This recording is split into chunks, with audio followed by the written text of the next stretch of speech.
Oh, what it do, everybody? What it do, man? Oh, man. It feels so good to be here, man. Oh, shout out to my dog, Mike. Man, welcome to another edition of Live. Live on Sunday. Man, how you doing, my boy? What's good with you, man? Talk to What's them. up, bro? Everything good? How your week been? You go ahead and give your intro. Go tell them Hey, who bro, you you are. look amazing right now, bro. Hey, G, we doing little upgrades, Mike. Remember, I told you. Hey, the intro, I don't think they noticed, but the intro, Hey, everything, Mike. Remember, man, we both working. Like I told you, I got Mike's joint coming. We got a lot of things cooking up, Mike. We got to keep elevating. Remember, together we rise, baby. I got yeah. you. I've been in What's there up? cooking quietly. What about you, fam? What's Talk to up, me. bro? It's your boy Mike McCall, aka your boy. What happened to that boy? What happened to Right. that boy?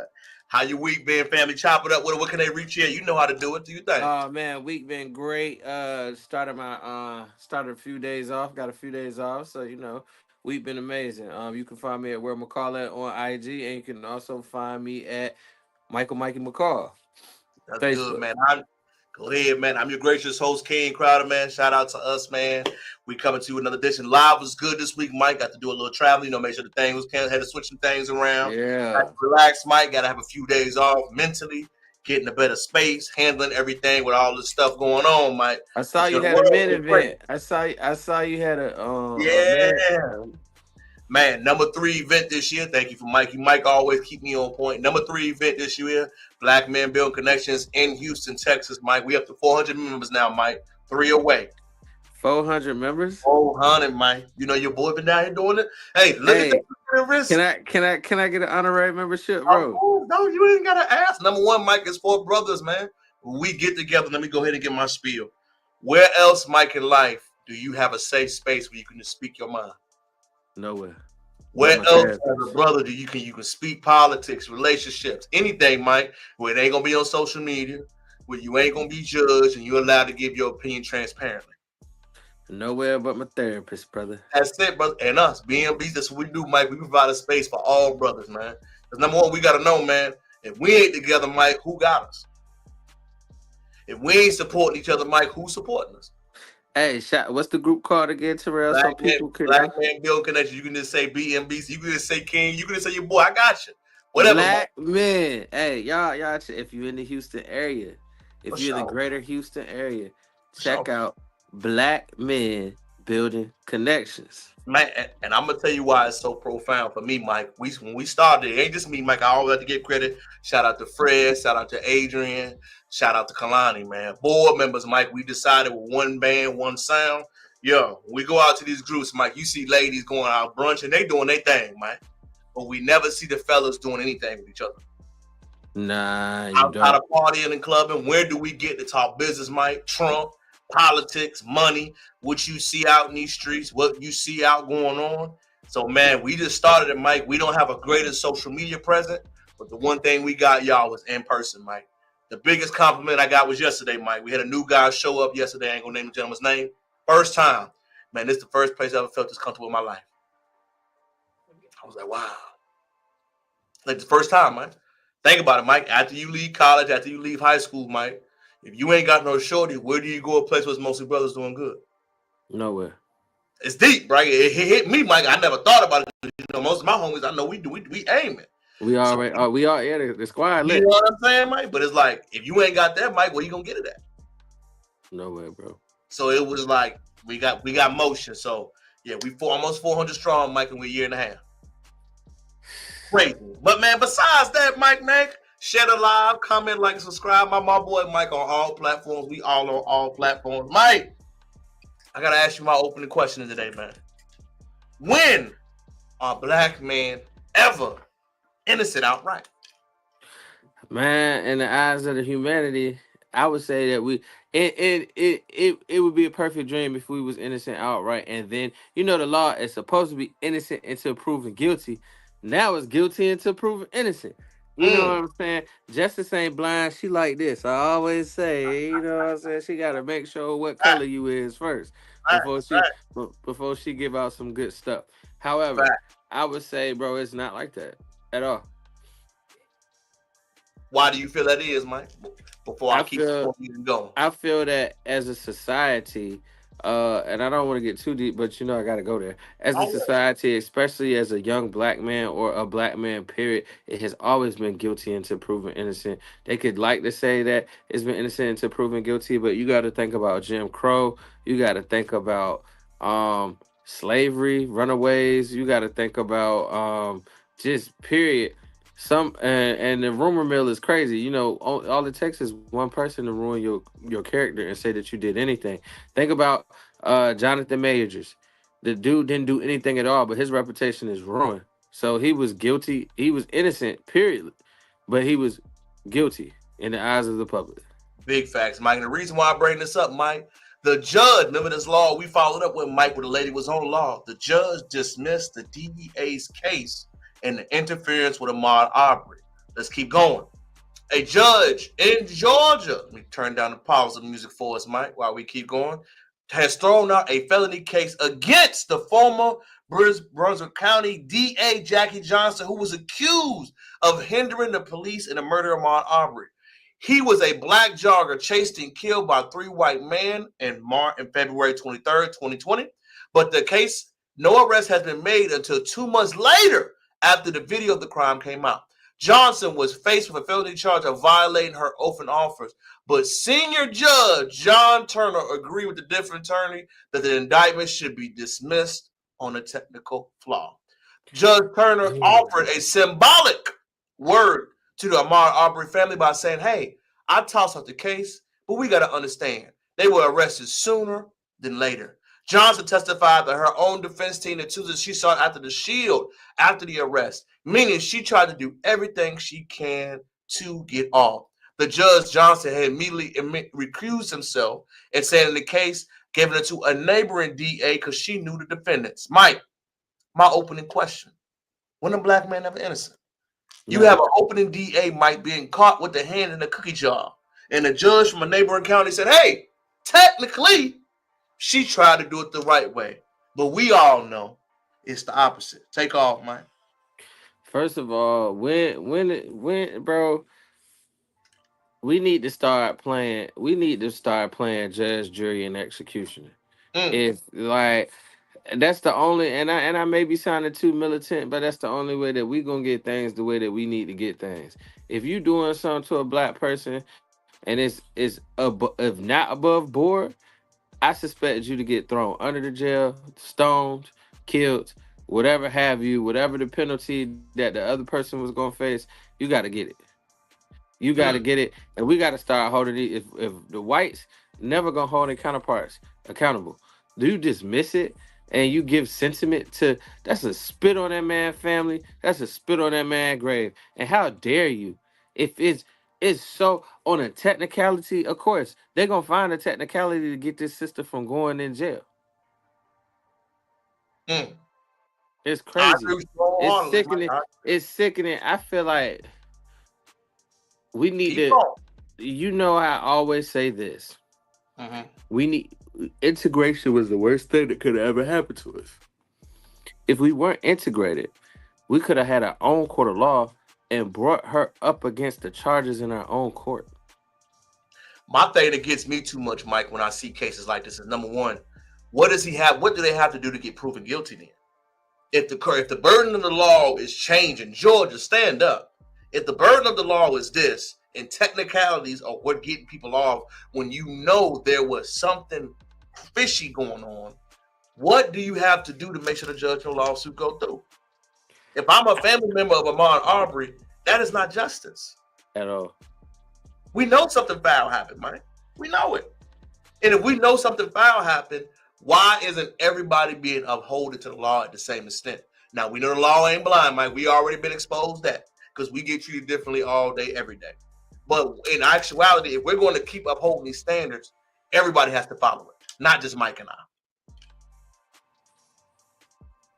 That's the same thing I had to say to him, Mike. And let's go keep it going, G. Had to start off earlier, Mike. Bro, it just sickens me because it's like Mm-hmm. y'all can do whatever y'all want anytime y'all want to do it, and the policies, the system, everything is in place for you to not get accountable. Facts. And the reason why I say that's really warranted, Mike, the next case is also shocking, man. Remember the video? We always give updates here, y'all. Sonya Messi, remember she was the lady that was tragically shot by somebody saying she had a frying pan. The family Yeah. settled properly, which you know the boy you hate, Mike. Benjamin Ben Crump got him some money, bro. got him some money outside of Illinois County. But I guess the question I have, Mike, do we keep accepting blood money or do we want accountability? Bro, I'm gonna be real with you. What does the bread do? Let's go, Vaughn. I had to get you on here one day, family. What? Going to, What's good, my boy? Hey, but for real, what does what? I mean, yes, the money. It was a sacrifice to. It was a sacrifice. The family lost a family member. I. I guess if you think about it financially, the money never changes anything. The person's still gone. You still hurt. I guess it just creates generational wealth for wrongdoing that white people have done. But I just don't know, bro. Like accepting the money is almost as accepting the murder. mm. You get what I'm saying? Like, Oh, I know. I but get what you're but saying. but like they throwing bans at you. So it's like you have to say yes. Mm. Think about it. $10 million stretched between the family. Everybody's problems have gone away. Mm.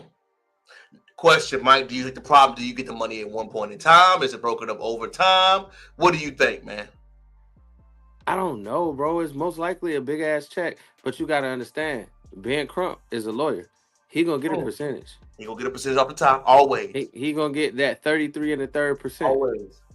He gonna get that cut off the top. And I also think, man, psychologically, man, it does something to you to set money when something like that happens. Yeah, money ain't life changing, Mike. You know they ain't got financial literacy enough.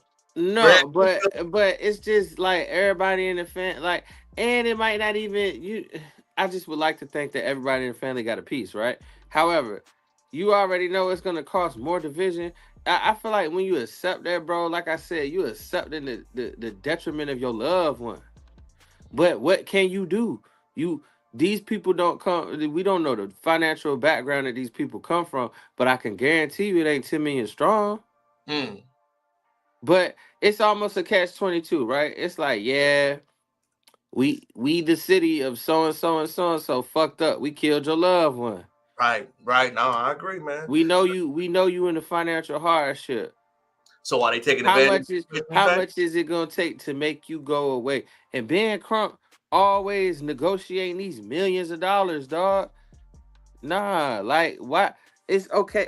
If we're gonna accept the money, we need to put something in place with the money. Like if your litigation is this shouldn't happen again, then we need to start with this money. Go ahead and put some laws in place. Go ahead and talk to the senators. Go ahead and talk to the governor of that state. Go ahead and talk to the city councilmen, the aldermen. We need to put something in place. With me accepting this money, it has to be some type of governmental accountability. I need something more than 10 million. What Dick Gregory said years ago, Mike, we need to do something targeting the pensions and the money behind it. Correct. Do you hate me more than you hate Negroes? Do you hate me more than you love your family? The only way we need to kill your money. We need to kill your money flow. And I have so far as say we need to kill your second generation's money flow. We need to like Benjamin Crump, you getting these millions of dollars, but we not setting nothing in place because these people still dying at the hands of the law all the time. And you represent these people and it's almost like after they get their $10 million, I know they gotta sign a contract that they gotta keep this quiet. They gotta, you know, because think about it. After we hear these, it's probably a non-disclosure act. It's probably some type of documents because we never hear from these people again. So Mike ain't for it at all. I mean, bro, you got to give me something. But I just feel like taking this money is quiet money. It's hush money. It's you being like, you got to go to sleep at night. And I'm going to be real with you, T. If something ever happened to you, something ever happened to my family member, something ever happened to me, I don't want y'all being okay with taking $10 million, bro. It's not going to bury me back. And they still going to kill another nigga tomorrow. So Mike is for justice over the cash accountability. I feel that. I mean, you got to, I feel like it should be in addition to. You got to stroke. You gotta stroke a check. Like you gotta stroke a check. Which makes sense. Point blank period. But I just want you to know that my people ain't fucking with you stroking a check. Like, Right. you know what I'm saying? Like, No, I got you. but like, and we ain't signing no papers and we ain't being quiet about it. Yes, you can give us this $10 million, but we still gonna talk about this death. We still gonna talk about the injustice at the hands of the law. We still gonna keep talking and pushing for. It's almost like, hey, we gonna give you this check, but we need you to be extremely quiet. We need you to. You can never say anything about this again. Killer going in, 10 million ain't enough money. That's true though, man. 10 million. But Think what? about, But what is it? What is enough money for the life of your loved one? well, think about That it, you, man. If it's 10 million, you know it's taxed, so it's 50 million, 5 million. Then you yeah. give the lawyer 10%. Then That's the lawyer's already 3%. 3%. I That's mean already what? 33%. That's a 30, lot. that's a lot. So if you giving them 33%, that's 1 point something million. So you mean you got 1 point something, you got 3 Hey, point something million. that boy sharp. That boy sharp. But just think about it though. 3 point something million, Mike. If that's a lump sum up front, that means you got to pay tax. That means you got to give it out. That means you got to cover fees, court cost. All that stuff is gonna be. So when you getting it, Yeah, it may seem like a lot, but it's after not. you put the money to the ground, it's like, man, It's it ain't not. gonna go And nowhere. I give you a real life example. Mm-hmm. You remember when I slipped and fell and went through the lawsuit, right? I remember that. Technically, I got 500,000. Right? I never saw it Mm. because the lawyer was like, actually, you got to pay this person, that person, this person. Take home was 100,000. Out of that 100,000, I only got 20 bands, bro. Like after it was all said and done. Wow. So it really works like that. Like it's like you gotta pay all these bills and pay all these people and don't be behind. You know what I'm saying? Don't be behind on your shit. It's it's almost like you need to ask for double. Mm. So the number But you originally get is never the number that you truly gonna get when it no, comes down it's to not it. the number that you take home. But I just need these families to stop. And it's fucked up because we know these families are disenfranchised. Of course. As most Black Because Americans are. because think about it. If they kill somebody of black affluency, right? Mm-hmm. You couldn't offer them no money. They not taking it. They not taking it, bro. Because we already got money. So now what? You know what I'm saying? Like, what else can you give me? I got money already. That's real, man. That's real, man. Mike, shout out to my dog coming through early with the conscience on that topic. I agree, man. And this is good and important to follow up on these updates. Because when we talk about these topics, Mike, we forget to follow up on and see what the status is. Like I said, that DA in Georgia got all this stuff going on. We got Big Meat snitching, but that need to be talked about down there. That's right across the county from Atlanta. I What seen are they some talking paper. about? I seen some videos saying that technically he didn't personally snitch. Mike, I get it, but I'm saying we ain't talking about Amon Arbery's case being updated. We ain't, yeah, You know what I'm you saying? feel me? We The ain't Georgia talking about, got dropped, yo, man. she tampered with evidence, Come on. she did so many things. Come But my thing on. is this, bro, and remember I said, mark my words, she's Right. not going to see any jail time. You didn't say that, Mike. I Might be said, right mark again. my words, she going to be good, bro. Yeah, She and they going to said, be good. hey, what Trump say? Free the guys. You hear me? That's what they said on there, Mike. Switching gears, y'all. Closing your thoughts, Mike, on those first two topics. What's your closing thoughts on the My thought is this. Black people, we need to do better as a whole. And I don't know who the person to do it is. Maybe it's me. But I'm going to need some help. My thing is this. Hey, when are we going to stop? We shall overcome it. When are we going to stop? Turn the other cheek. Nigga, when is it going to be an eye for an eye in this motherfucker? Like, I feel like we need our own system, bro. And we need to hold people accountable in our court of law. However that may be. I would say for me, this is a great question. Remember all the people we knew that was pre-law in Hampton? Yeah. Where's What the y'all black doing? legislative class? Call in. Bro. You know what I'm saying? Where is the legal scholars? Where is all those people we seen? Mike, remember Hampton? We had a lot of pre-law cats. They're actually in the field now. Where is the legal class for us at? We know they out there. And see, bro, What I got a y'all lawyer. doing? I got lawyer family members and stuff. But like that Mike, legal, what you doing? that legal technicality stuff is real because the law is low key black and white, right? So if anything was wrong in her being adjudicated or like being brought to the court of law, any little small error thrown out. But they know that though because they white, bro. They know that. I'm asking Mike, where is our legal class to speak on this solid? Asking what's up? Where is our other side of Ben Crump. You feel? That's where the conversation need to be had. Like we got we had legal, Mike. We know our legal class. Yeah. What's up when we have stuff like this going on? Break this down. What happened? But answer this question, T. How the charges go back again? Answer this question, T. Tell me. Why is he always the nigga getting niggas money, bro? It is a million black. You've been saying that. It's a million black lawyers out here. Mike, can I say something? Who in the community made him the guy? Can I say something controversial? Who else is taking these cases that's want to go after? True. So I agree. He deserves the criticism, Mike. But I'm asking the other scholars in the community, our people, Mike. Everybody that went to law school, did their thing, the pre-law cats, where y'all at to speak on this issue? Not judging everybody, but like I said, we got conversations. We would love to have it and talk about it. Where is our other class that goes against that rhetoric? You know what I'm saying, Mike? Yeah, outside of Atlanta County, outside of Gwinnett County, what the lawyers that like? Nah, 10 million ain't enough. It ain't enough. That is the question that we got to be having. Is that our scholars doing that? Where they at? But this also brings up another point, T. If us as black people had the resources to do life insurance the right way, right? That $10 million wouldn't have meant shit to them, bro.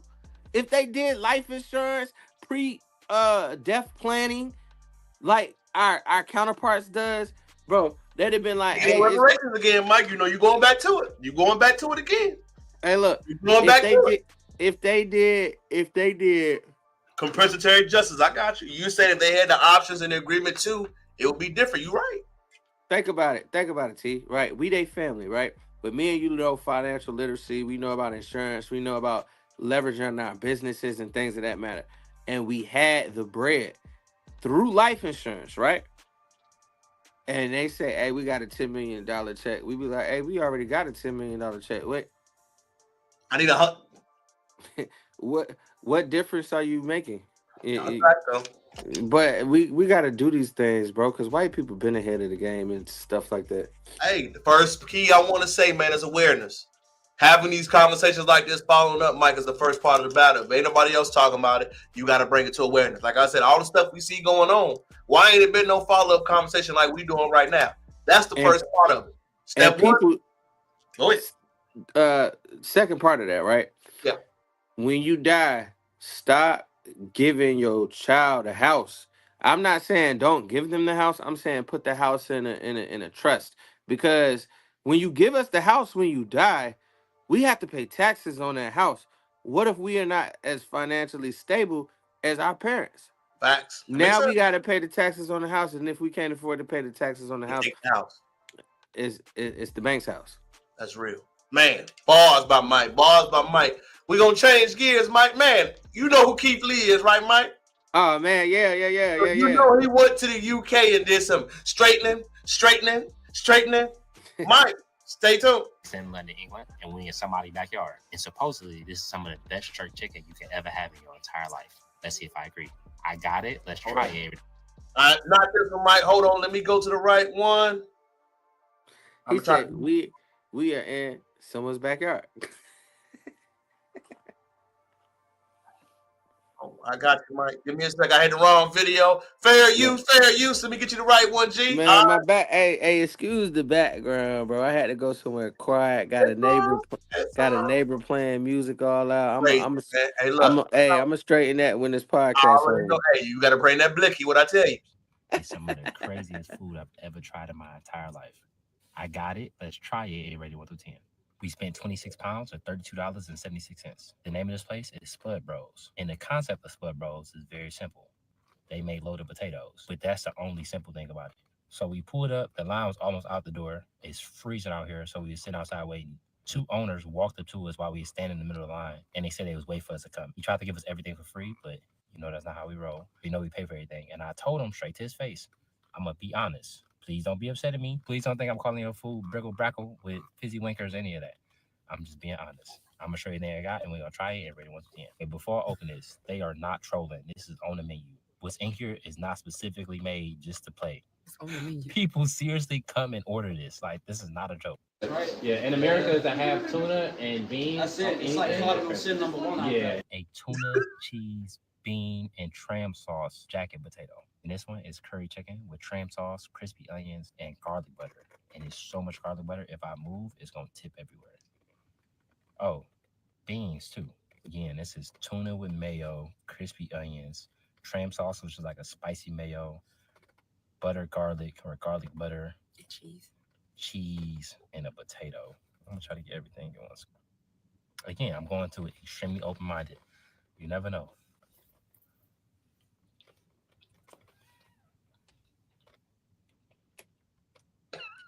I'm fully behind the scenes that this entire review is already posted by somebody in my team.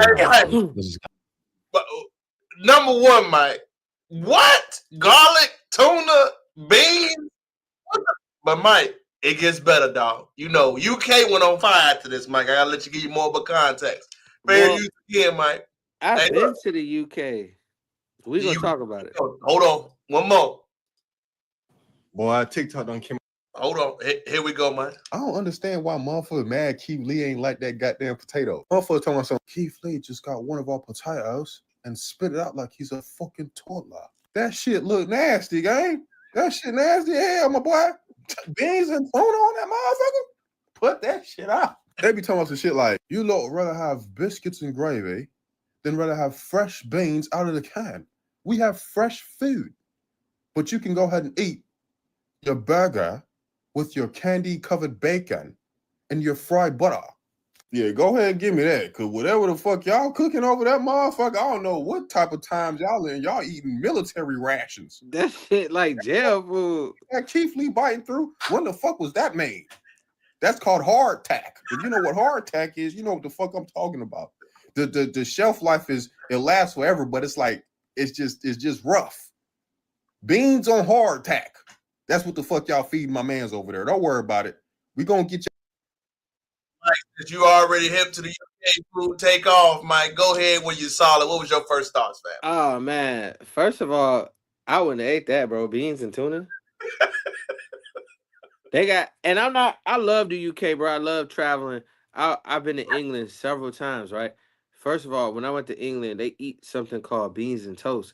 It's like baked beans. Not even with no like sugar or nothing. Like, you know how black people be doctoring stuff up. It's literally baked beans and like bread, bro. Toast, bro. The best thing I had when I was over there was the fish and chips.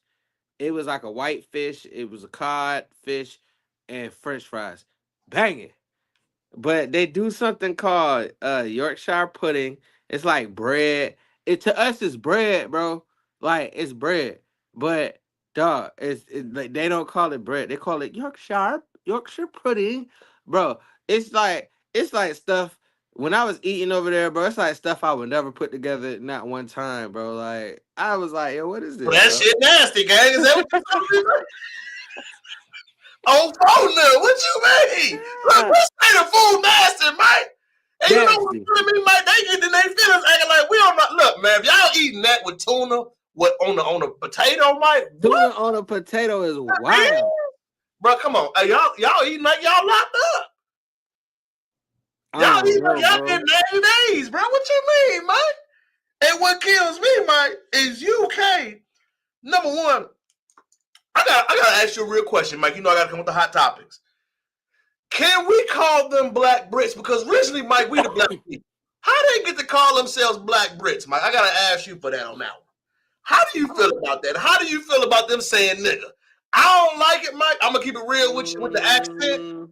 I ain't feeling it, man. I'll be 100 with you, bro, because most of them derive from the Caribbean and Africa. So can they call themselves Black Brits, Mike, in your opinion? Nah, I would rather call myself. Can they say I personally would rather call myself Nigerian or wherever my family was from. Because when I hear it, Mike, I'm telling y'all, number one, when y'all make y'all statements and make y'all comments, like, you know, the disrespectful stuff y'all do, y'all not a part of our culture. So why do y'all get to use that? When people use that word black, that's for us. Yeah. We coined that, made that popping. Y'all don't even stand on business over here like y'all supposed to. Bro, I believe it's kind of weird hear too it. because it's kind of weird because like I can't speak on the English Brit struggle, but I really feel like y'all biting a little bit. Like the disenfranchisement, yes, it could be everywhere, but I just feel like it's no separation in Brit. Like you're British. Like it's no separation for real in other countries like it is in America. Like you know what I'm saying? Like Mike, you're they ain't British. creating nothing over there. Let's keep it real, Mike. Y'all ain't starting no waves. Who y'all? What waves y'all started? What And I don't fuck genre with y'all y'all drill. started? Y'all I don't music is bang with in y'all drill music. Chicago. I don't bang with y'all drill music. Come on, Mike. Like, what are y'all biting too much? We have an anti-biting culture. Mike know what I'm talking about. We can't bite each other. So when y'all talking about y'all this and y'all standing up for y'all own, you can't because it's the same thing that y'all been doing. So it's like not even good. You feel what I'm saying? So it's like I heard a buddy say something. I got a video for you, Mike. Man, fair use always. Fair use. I thought I wouldn't never say this on TikTok, but it got to be said. Black British people are the best example of if the brainwashing of America worked at like 95 percentile. Basically, what I'm saying is imagine if they never needed COINTELPRO because there was never a MLK, there was never a Malcolm X, there was never any level of deep, genuine resistance to the oppressive systems in America. Black Brits automatically associate themselves with their origin, ethnic group countries, and they ignore so much of what's going on in their own country. They still are very much for the monarchy. They love white women, love white men. Like, it's like the brainwashing work. That's why they judge us so hard for going against it. That's it. Take off, Mike. I mean, I thought he said good. I think he absolutely 100% right because I was watching the show, and it was some ladies from America. They was on vacation, and there was a British lady in the group, and like she's a comedian. They all were celebs or something. I forgot what show this was, but I just happened to fall on it. And she was trying to compare the Black Brit struggle to being African American in America, bro. And they was like, "Nah, dog, like, nah." Like she said something. Like she felt like the women was ghetto, and she was like, "Bro, y'all ain't like I've been to y'all got hoods, but it ain't hood. Like you know what I'm saying? Like you can't speak on how." My mom raised me and she was on drugs and stuff like that. And it was just like, your black struggle is, and she was like, I'm not shitting on the British black struggle, but your black struggle is 100% different than the black struggle of somebody born in America. I'm gonna go there, Mike, and say this. Where is y'all version of MLK? Y'all ain't got one. Where is y'all civil rights movement? Where's y'all BLM? Where's anything like that? Like dude said, they was just okay with everything. Like, Like they ain't fight back at all. Like, when do y'all say, nah, we ain't doing that? For real. I mean, Mike, for real, Mike, like, where is, before you even get to that version when we talk about this, our civil rights movement happened 60 years ago. Think about that, Mike. Y'all haven't even had one yet. So y'all got to go through that. You got to go through the struggle. There's so many more variables you got to get to before you can even call us comparable. Y'all got to make y'all own culture by calling yourselves outside of what British culture is. Me and Mike are not American culture. We know we're different. We've accepted it. We acknowledge it. There is no, I know we the same. We know we're not the same as white folk. We know it, Mike. So until y'all psychologically get to that point, for y'all to even try to say it's comparable, y'all ain't stood on business yet. So like I said, Mike, when I hear him talk, and I always hear that, oh, we the same, we got the same struggle. No, you don't, because you don't stand on business. You don't. And until you get to that point, hey, bro, I'm gonna have to pause this and go downstairs, bro. I'm gonna be real with you. It's do your thing, fam. I'll put you on pause and keep cooking. Go ahead. I'll take it down. Hey, put me on pause real quick. But as we were saying, man, when you see their struggles, man, and you see how things gotta go, you understand in real time why it's not comparable. And the reason why I say it's not comparable so much, y'all, the United States and Black American culture is so unique. Civil rights and ethnic cleansing, convict leasing. There is nothing else comparable to this on the planet. So that's why when you see people try to latch on to what we did, it's the reason why, because we're the only one to have the moral authority to speak on these issues that happen systematically. Other people talk about it as it's something that just happened. They don't understand the longevity to it. They don't understand the seriousness of it. They don't even understand why the dynamics are so different. And I'm going to let one brother right here speak on it even more, y'all. When you speak on Black British issues and eating, man, he summarized it perfectly. I've said it before and I'll say it again. There is no such thing as Black British food. There's no such thing as Black British culture. There is only African culture or Caribbean culture in Britain. You guys let Keith Lee come to London, eat beans on toast, eat a kebab with garlic mayo on it, have a fryer from a hotel. Then my man went back to America and said British food is disgusting, and you guys are losing your minds like he's not right. I mean, can you really compare cottage pie and sausage and mash, bangers and mash to soul food, American soul food, Black American food? You can't, because they have a right to have a thing called Black American culture and Black American food, whereas there is no such thing as Black British food or Black British culture. There is only African or Caribbean culture or African or Caribbean cuisine in Britain. And even when we do cook the British foods, we all know we'll put a little Black spin on it. We don't cook it the same way the white people do. So why you guys are choosing that this is the hill you want to die on in the comment section is beyond me. I've said it before and I'll say it again. No such thing as Black British culture. You guys cannot compare yourself to the Americans because they have a much deeper history of being Black Americans in America. We don't have that. We do not have that. There is no Black British culture or Black British food. There is only African or Caribbean food in Britain. Stop this delusion, man. And I'm going to take it a step further by saying, y'all don't even have the right to say that word Black, man. There's no disrespect. It's the truth. When the word Black is being used, we know in America what that means. That means that I am different and I understand my culture and where I come from. That's what it means. So when the dude says that, hey, I'm Black, I'm this, it's no second guessing what that means. It isn't. I'm a Black man in this country and I got to stand by that 24/7, 365, 7 days a week. There is no Black when convenient. It's no. We know what the culture is. So when we say we have our own cultural identity, you got to understand that's the business we stand on. It is no shade. It is no coming about it. It's just what it is. Shout out to my boy Mike being back for standing on business just now, Mike. How it go, Hey, family? You nah, good? bro. I'm getting upset because it's like, bro, this nigga won't even open the door. Do what you gotta do, fam. If you need Hey, to take the nah, night you off, good? You good? We go. and, No, we and, gonna do and the show. We gonna you do the feel show. me? Hey, I'm gonna handle this at the end.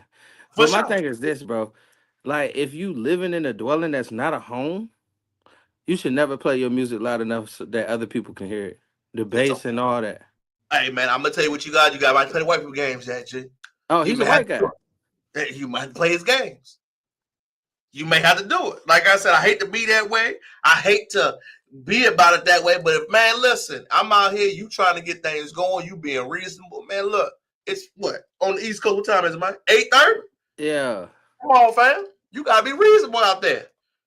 Just saying. I got a speaker, loud music I can play, Mike. I know after 7, I turn it down. Straight Right. up. It's just some people need to learn that way. Bro, but like, it's nothing wrong with playing music as long as you hear it in your own personal home. True. But Mike, hey, even after a certain time, bro, you got to know, bro. Hey, look, turn it down, man. It's simple. It's simple, Mike. That's it. It's That's cool, it, man. bro. Cause It is, man. after this, I'm gonna show the neighbors how Black I could be. Hey, stand on business, man. I wish I had the gun sound for my dog, Mike. Hey, speaking of which, Mike, change gears as we keep it going. Malcolm X was assassinated, Mike. 2 days ago was a 6-year anniversary. Shout out to the immortal icon who was murdered and executed by the U.S. government. Since his assassination, Mike, what is his legacy been? What has Malcolm X stood for? And how do you think his impact has been on us as Black Americans in this country? Bro, I think he had a great impact. He told us to not turn the other cheek, but when they bring fire, we bring fire back. Because sometimes marching and being peaceful is cool, but see, I liked the Malcolm before he went to Mecca. Mm, I like Brother Malcolm before he went to Mecca. Sometimes I feel like you got to bring the fight to the people that's fighting, mm, and at least they'll know 100% that you not want to be played with. But I feel like we losing his legacy. I mm. feel like a lot of people, knew who he was, but these younger babies, this younger generation, we still got to keep his name alive, bro. Because the dead only exist unless you continuously talk about them. Agreed, Mike. And I think one thing we have to do, and we are making an effort, Mike, we can say right now through our actions, is make sure we keep that legacy and spirit alive. And the spirit and legacy I mean alive is that we got to understand that progressive black empowerment is a thing. Speaking on black issues. Hey, this music it's not bleeding through on the pod, is it? No, I can't hear nothing. You You, good? You good? You all good, right. fam? We got our low big bump now. But like you said, Mike, knowing that we have our own things to worry about and our own focus, while we speak on primarily black issues, Mike, I try to make sure that that's a thing. We speak on things that are important to us, for us, what things we got going on. Because number one, if we don't talk about it, who else talking about it, Mike? Yes, we got the fun. Yes, we do the entertainment. Yes, we do the fun stuff, but we also handle the serious business. And Malcolm X died 60 years, was assassinated 60 years ago today. Number one, if you didn't know, his family is in the court case right now with the U.S. government. Remember that, Mike, we covered this year? I don't know if they're going to get the bread, bro. It's okay. If they get the truth, that's enough. If they finally get them admit, Mike, I think their family hasn't had money problems, Mike. It don't seem like they've been struggling. You feel what I'm saying? We ain't seen none of his daughters with no damn OnlyFans, no disrespect. We ain't seen none of them doing nothing crazy. You know what I'm saying, Mike?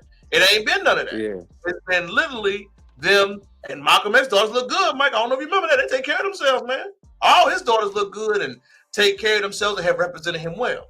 So I believe that is the ultimate long-term journey, Mike. And along with us having these conversations, Mike, one thing that Malcolm is preaching, Mike, I'm starting to see come up in our conversations and being talked about, Mike. Fair use, Mike.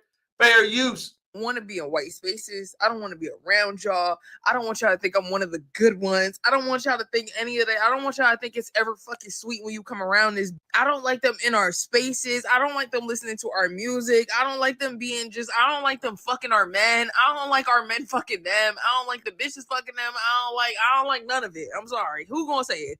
Who gonna say it? Damn, how many times I've said it on this bitch? I'm so fucking tired of that shit. It's not even funny. Like at my big age, 26 years old, like please get the fuck off my timeline with the fuckery. They be trying to play so purposely obtuse, so purposely dense, and you just gotta keep rocking and rolling with it, bro. I don't give a fuck. Bring back segregation. Who gonna say it? Who gonna say it? This video gonna be a little bit lengthy, but please just stick with me, please. In this type of climate, I promise you, I don't give a fuck enough to be in these spaces. I don't. I literally do not. I don't want to hear y'all using our vernacular. I don't want to see y'all wearing bonnets. I don't want to see y'all dressing like us. I don't want to see y'all nails as long as us. I don't want to see no hoops, no earrings, no fucking long ass lashes, no long ass. I don't want to see none of our culture on y'all, and then y'all be trying to play like nobody owns it. Nobody owns. That's the fuck we do, bro. Y'all done stole every fucking thing. I like the bitches that be like Dolly Parton.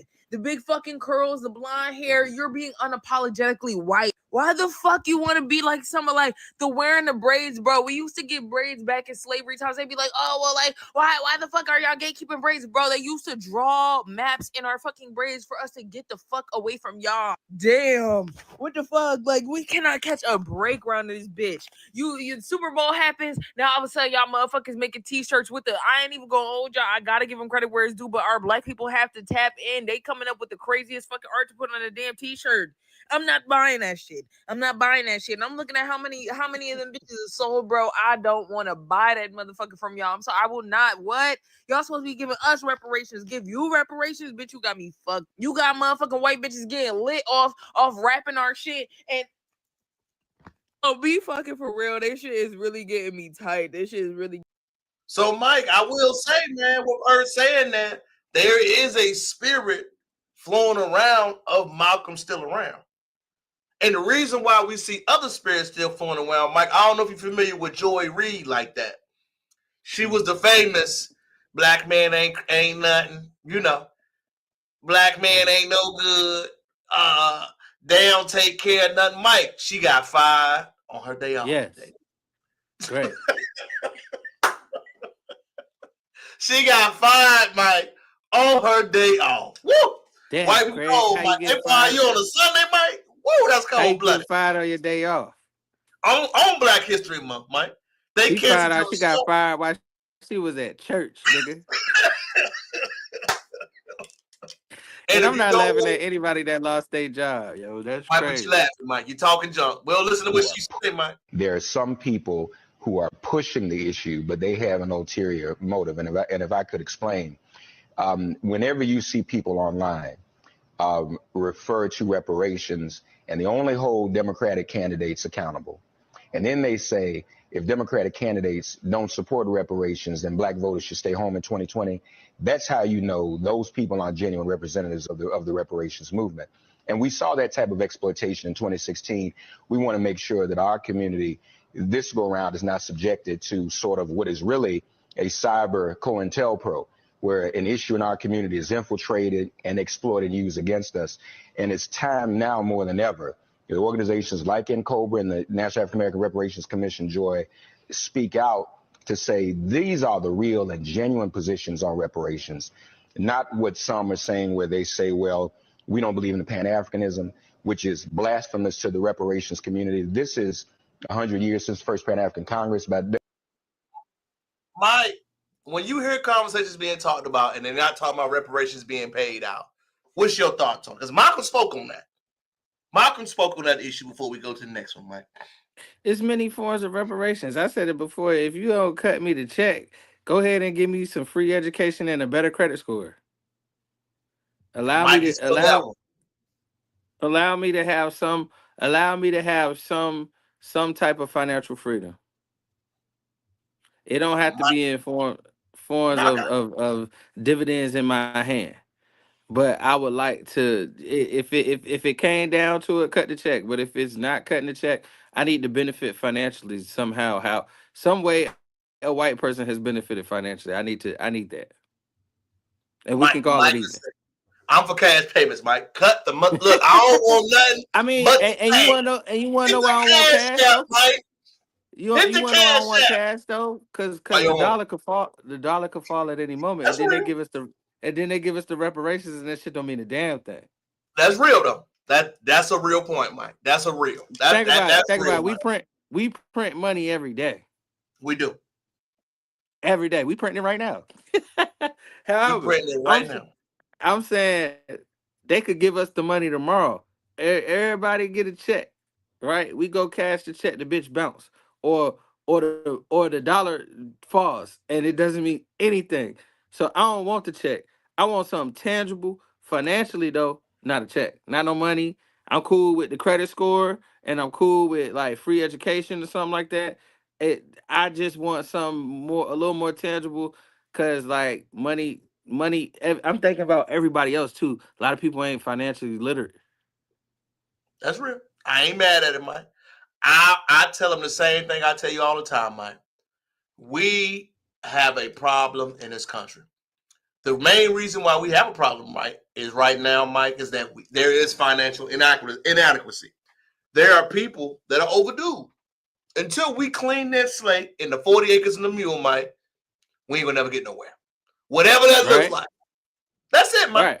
We have a gross misconduct. But one thing I can't stand, Mike, is people saying we don't deserve it.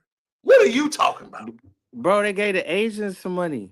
They gave the Jews. They gave the Jewish people money for Israel and the Holocaust. If you don't think I deserve it, look, America cut the check, and we won't even Germany. We cut the check, and we ain't put them in the concentration camps, but we cut the check. Cut the check, Mike. That's that. It gotta be that simple. Cut the mother check. Cut it. That's all I need to hear. I want to hear the check go cha-ching. And the reason why it's getting so real, Mike, are you familiar with DOGE, Mike? Have you familiar with how Elon getting down out here? Yo, Elon going off. Hey, Mike, but a lot of people saying he doing crazy stuff. But what about the $200-something billion that they found that people it was fraud? Like they won't giving the government half the money. We come from the private sector, Mike. Me and you have been private sector. We've never been civil service, Mike. They've never had an audit. So when y'all do your job, Mike, 160,000 millionaires. Mike, Y'all ain't never had an audit, Mike. There got people that have jobs, Mike, that have never been audited to see what they've been doing. Mike, what we doing? It gets worse, Mike. It gets worse. Hey, and I'm not agreeing with everything, Mike. How do people that have these jobs, Haiti scandal, Mike, is coming back up. USDA, remember that when Haiti had that hurricane, Mike? The U.S. sent $4.4 billion, Mike, in 2010 for the hurricane aid. Less than 2% reach Haitian citizens. Wow, 50%, Mike, with DC firms. The Red Cross claimed they built 130 homes for people, Mike. They only built 6 homes. Let me read that again, Mike. The Red Cross claimed they sheltered 130,000 people, Mike, but built 6 homes. Mike, no transparency. Bro, the Red Cross should be shut down immediately. Mike, give me transparency. the blood. Give me the blood that you take from my arm. I want it back. I want it back. I want it back. Transparency, no accountability, no negotiation. They have no idea where the money went, and the Haitian people received nothing. Mike, how they don't know where the money went, bro? Mike, you know how they scamming.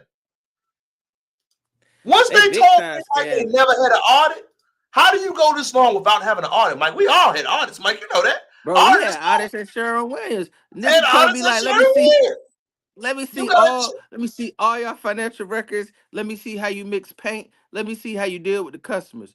We need that on a daily basis for the government. Mike, how we spending taxes, Mike, and it gets worse. Look at this, Mike. So last year, the internal, they pulling out the records, Mike. Agency for Internal Development, Mike. They spent $83 million, Mike. Look how much is left in their account right now, Mike. 9,000. I can't see it. Okay. Last year, the Agency for Internal Development, Mike, they spent $83 million, Mike. You know what's currently in their bank account? $9,600. What? Nigga, that sound like me or your bank account. Hold on, Mike. The Department of Agriculture, Mike, spent $850 billion. There's only $125,000 left on the account. What y'all spend it on? Where did it go? What did you do with that money? Because y'all taking the seeds. Y'all taking the seeds and stuff away from the farmers. Mike, the Department of Commerce received $170 million. It's $16,000 left in the account. Okay, where did the money go? What highways were built? Let's talk about it, Mike. Where did the money go? Bro, detail. Bro, they say the Pentagon be spending hella bread and don't know where it went. Mike is scamming. It's fraud. They need to audit all of Mike. The Department of Justice spent $1 billion and only had $120,000 in their account. What? Mike, you get a Billy? You get a Billy, Mike, and you only got $100,000 in there? Hey, look, Mike, I need everybody that work for the departments of these government departments. I need to see your Mike, I want you to look at this one. The Department of Small Agencies and Organizations received $2.3 billion, Mike. They have less than $750,000 in their account. What? What? All these DOGE numbers, y'all, are not even explainable. People hating on DOGE, talking bad about DOGE, saying slick comments about DOGE. Right now, DOGE is doing its thing. These numbers are alarming, Mike. In total, Mike, they got $4 billion 2024. Y'all got less than $4 million in the account. Where did the money go? Hey, bro, I'm going to be 100 with you. I bet you we start owing China $1 trillion. Come on, Mike. Mike, I bet you some of y'all lifestyles going to change. And Mike, I never thought about it, Mike, until they brought it up. We shouldn't have all these government jobs, Mike. What do we need all that overhead for, Mike? What are y'all doing? Think about it, Mike. They said that Clinton had the most government jobs historically, like under his watch. Mike, but just think about it. What do we need them for? I don't know, Terrell, because I'm trying to get a job. I was trying to get a job with the government. Mike, truthfully be told, Mike, that's the reason why our tax is so goddamn high. We're paying for positions that we need, Mike. Think about it, Mike. If we had more private sector jobs, Mike, which me and you have always worked, we wouldn't have that other side. I'm down with taxes being low, but Mike, you can't tell me that y'all have in these positions, Mike, where y'all writing off taxes, give us that extra 5 stacks, Mike. Mike can take out his taxes right now. Give it to me right now. My question is, where are these people that with the IRS? The IRS. It was so many people that Donald Trump said people that's 200 years old collecting taxes, bro. Mike, 200, you know it's scamming. 200 years old. Mike, I'm not surprised it's scamming. It's scamming in real time, Mike. And we see these type of things. We going at them saying, oh, man, I can't believe why we saying that. I can't believe. Man, listen, man, it's real life out here. And we got people out here, Mike, going at the government saying they shouldn't be doing it, man. Right now, the government doing wrong, y'all. I'm not saying I'm for people wrong, Mike. I'm not for people losing their, but Mike, you said 160,000 civil servants are millionaires? Millionaires, bro. That's wild. Mike, it's wild. How is this happening? Where is this happening? 160,000 millionaires, bro? Mike, what about the aid to Haiti, Mike? That's the most shocking one to me. Bro, out of $4 billion, they only received 2%. 2%, Mike. Where the money at? Where the money reside? Where the money reside, bro? Where the money reside, fam? And you need to go ahead and get. You need to go ahead and give Haiti a few billion, nigga, for real. Like, go ahead and drop it in their country's account right now. And Mike, if you ain't seen, Elon been standing on business hey, so much. Wait. Let me ask you this though. Talk to me. All the money we done sent Africa for feeding the children, nigga. Where that money at? You know, we got African counterparts. Africa ain't like the commercials that they show. I'm just saying, where all this money that we've been giving Africa, nigga? Scamming. Mike, the bar is so low, Mike. They send out an email saying you gotta update this. And if you don't update it, Mike, you lose your job. You see what that email said from HR? What did you do last week? Please reply to this email with 5 bullet points. What did you accomplish last week? And I need you to CC your management. Please do not. Mike, think about that, Mike. We have to ask, what did you accomplish last week, Mike? What are y'all doing? 5 bullet points. Mike, is that not hard to do? Mike, if you don't send that email by Monday, Mike, your job gone. Bro, I could tell you 25 things I did this week for work. You ain't got no problem doing it. But Mike, you come like I come from the private sector, Mike. You gotta remember, we come from the place where accountability, a private sector, Mike. We dealing with real jobs, Mike. You to manage multi-million-dollar businesses, Mike. You understand how the world go. Ain't no fans out here. Ain't no love in the industry. We understand what poverty look like. I personally probably would have sent the email like Mike, you would have sent it. You ain't got nothing to hide. And the reason why you ain't got nothing to hide. And Mike, we understand that because for real, most of us know what it's like to struggle. Now that's a good and a bad thing. And I'm gonna tell you why it's a good and a bad thing, Mike. As black people, we make struggle look so good. We make it look too good, Mike. And I'm gonna show you a great example why. Fair use, y'all. Fair use to the game. I think black people have this may ruffle some feathers, but I don't give a fuck. I feel like black people have revolutionized poverty and made it look so fucking cool that people think we like it. Nah, I ain't gonna lie. That's poverty looks so cool that people think we fucking like it, bro. We don't like it. We're just making the best of it. Even the trauma that come from it, niggas aspire to it. Like niggas want to be a tough nigga. You don't realize this nigga ain't tough. This nigga just watched his daddy die and his mama on drugs and like his life. That nigga traumatized. That nigga got PTSD. He ain't tough, but he got he's traumatized. And to the point where a nigga could grow up in a home like this and aspire to be from the projects. It's because unfortunately people think that blackness is tied to poverty. They think that the black experience is being poor. That's why when you have others who equate poverty to being black, I don't have any privilege. I grew up poor. Why the fuck do you think because you've been broke that you know what it feels like to be black? No, you don't. You've just been poor. I think that those people that say they're just liars. It's just like cut I and think dry. that, like I said, we make poverty look so easy and so cool that they think that Well, it's we just are synonymous. cool. You're not gonna take Correct. the cool. You're not gonna take the This is rhythm. for the cool. Yeah, you're not gonna take the rhythm out of black people's steps. You're not gonna keep black people quiet. I Well, think we're always going to be too loud when we were never and meant to also be heard. too, you're never gonna stop us from being creative. So we're gonna find ways to express. And it's just as much as you're gonna have somebody that is gonna be critical of America, you're gonna have somebody that celebrate their neighborhood. Correct. And both things exist. And I think that you get into glorification when you got record labels pretty much creating a blueprint for what our music should be. Right.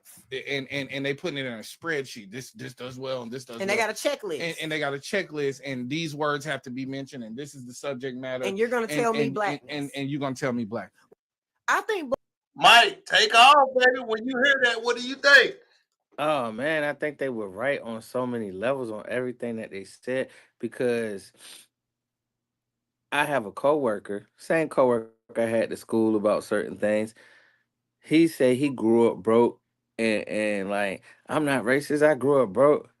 But he was like, and Terrell, I come from a different background. So this nigga was like, he was dumbfounded, bro. He was like, you know how it is, Mike. You know how it is to struggle. And I looked at him.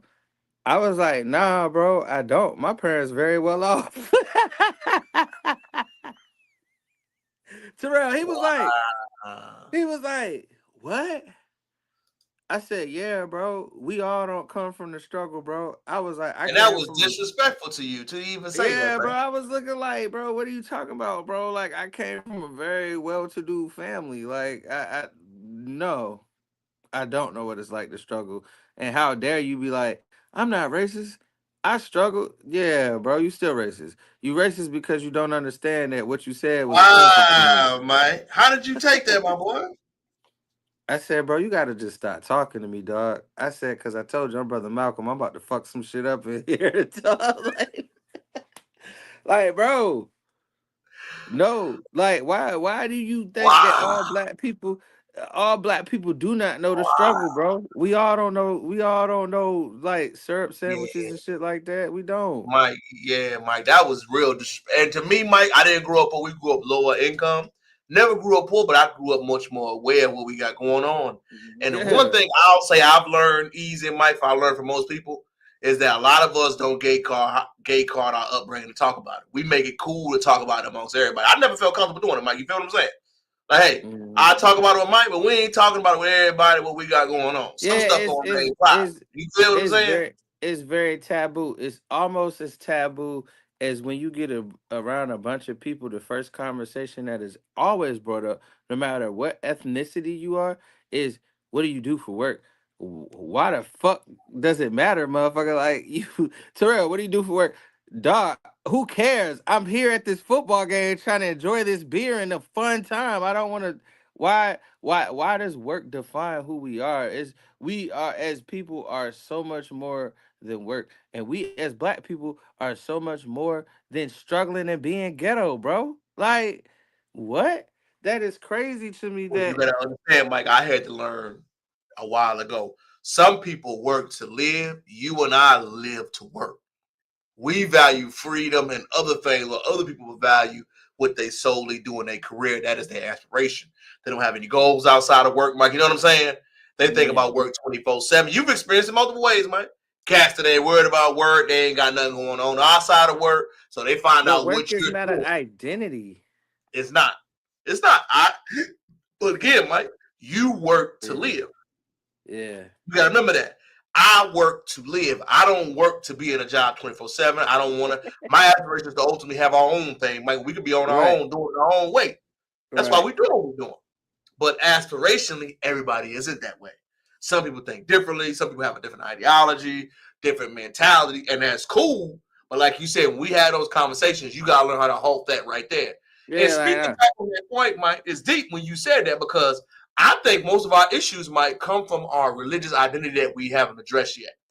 And I think this is one big, because you're my religious expert, Mike. I got 2 videos I want you to see that exemplify this the most. I'm gonna keep the track moving, Mike. Fair use, everybody. Fair use. Nervous all week, but I ain't afraid of the spooks that sat at the door. These runaway slaves hiding in the White House gonna throw my picture up thinking that I'm gonna be afraid.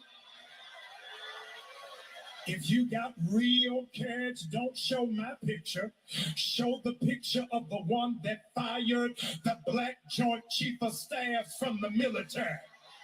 If you gonna show a picture of the CEO of Target, Walmart, McDonald's, and Amazon that does not recognize black dollars or black business.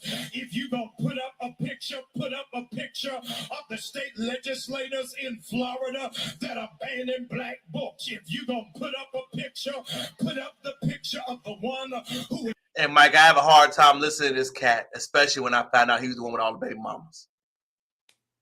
So he was going at black people going to visit Trump, Mike. No matter how you feel, you know Trump had his people up there. But the one thing that was interesting, Mike, the same day this happened, I got another clip for you that I want you to see is too. Fair use, fair use, fair use. Mike, stay tuned. Church folks, when they tell y'all about tithing, they only tell you about the money. You hear pastors saying, hey, don't do nothing for the homeless people. Keon Henderson. There is no blessing connected to blessing the poor other than getting back what you gave to them, but no multiplication. Multiplication is segregated for tithes and offering. When you give to the poor, the only thing you do is help them, but you don't help yourself. Don't do nothing for the poor people because God ain't gonna bless you. Bring your tithes into the church and that's how you get blessed. God don't need nothing from you to bless you. He say the earth is the Lord's and the fullness thereof. Nigga, you don't even belong to yourself. You belong to him. They'll tell you about tithing, but only the monetary. You have 24 hours in a day. How much of that are you willing to give to God? If you got to go to work at 8 o'clock in the morning, you willing to wake up at 2 o'clock so you can give him some of that time? But he's so important to you. You'll spend hours on the phone scrolling the internet, talking to a female that's talking to a bunch of other niggas, but you'll give God 5 minutes. And this.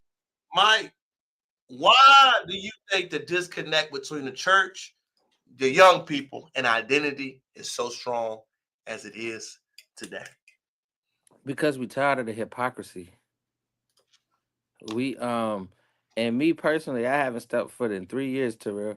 And you know, I was an avid church goer. I ran ministries. What I have changed? a degree. When I started seeing people start flattening pastors' tires because she was a woman pastor and doing things against her that wasn't of Christ and talking bad about her and all this woman hadn't did anything wrong but try to lead the church into the right direction and follow God in the way that we should follow him. And I saw people doing things to her or just doing things. It's a lot of hypocrisy in the church. You want to be of God, but you don't want to be of God. You more of the devil than you are of God. And I'm gonna tell you the truth. Church people have hurt me more than the regular nigga in the street.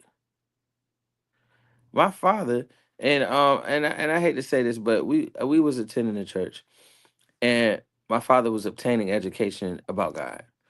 The pastor questioned him on the education that he was obtaining just because he was trying to obtain better education so he could further help out the ministry. Not trying to take over and be the pastor, but just simply be a better parishioner. You know what I'm saying? Like, well, maybe if I know more, I know how to do better and know how to use my talents. But a lot of people get tithes mistaken. Tithes are just not monetary donations to the church. Tithes could be anything. Tithes could be time and talent. If you don't have no money, what 10% can you give God? You can give God your time and your talent. Time is the biggest currency that we have that we don't keep track of. But a lot of people always think tithes is monetary donation, and it's not. It's a mix of everything: money, time, and talent. And So when that pastor says giving your money is the only blessing, Mike, what's your thoughts on that? no, I don't. I really don't see that because I myself had a temporariness with homelessness, and if it wasn't for somebody blessing me, I think you do get blessings from blessing the less fortunate because we have such abundance of everything. Why would you not bless somebody with what they don't have? It doesn't cost anything to be humanitarian. I really don't agree with him, and I can understand where he's trying to come from. That he's saying giving the homeless person the money, it stops right there, right? It doesn't benefit you at all, but yes, it does. It benefits me to know that I'm a human and that I helped another human out. I don't need any other blessing other than I saw somebody disenfranchised and I did my part to make it just a little bit easier. That's the blessing that I need from that. I don't expect a blessing from being humani- being a humanitarian to someone in need. You shouldn't expect a blessing. It should be what you automatically do because you've been so blessed. So I understand what he's saying. That if you bless a homeless person, the blessing stops right there. But if you pay your tithes and your offering to the church, your blessing multiplies. But even if you had no money and you spent time in the church, or you were able to play an instrument or able to join a committee and lead that committee, you're still gonna get blessed because you're giving God other donations other than monetary donations.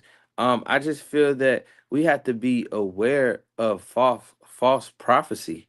um a lot of people that we see on TV, a lot of people, even people it can go as far as the pastor that you go to at your church.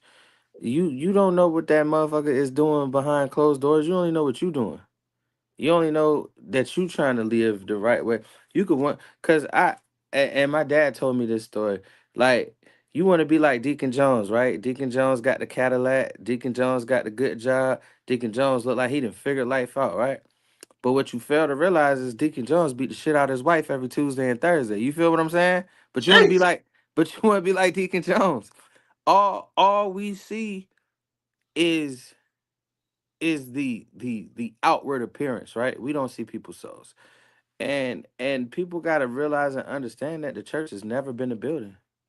The church has never been a building at all. The church is within inside of you. The church is within inside your heart. The church is within inside your spirit. Your body is the temple. Your body is the altar and the place where you worship God, not the building. The building is simply for fellowship and to promote energy.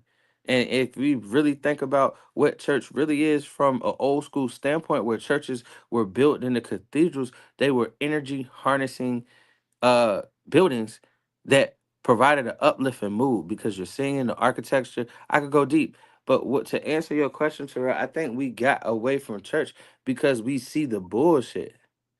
We see the pastor not doing right. We see the deacon of the deacon board flirting with the young girls in church. We see the choir director doing some funny stuff.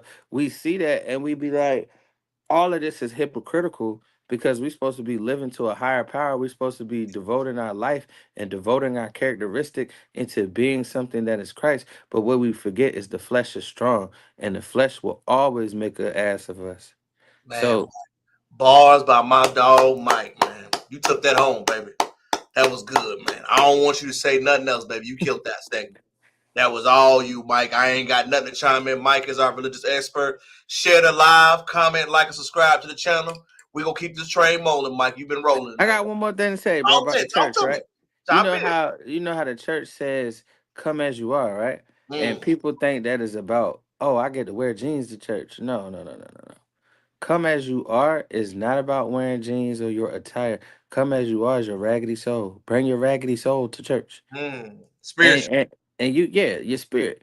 But we just gotta remember what church is, bro. Like, we gotta remember that Don't the sound like we only ever going to get there, Mike, unless we do a mass change.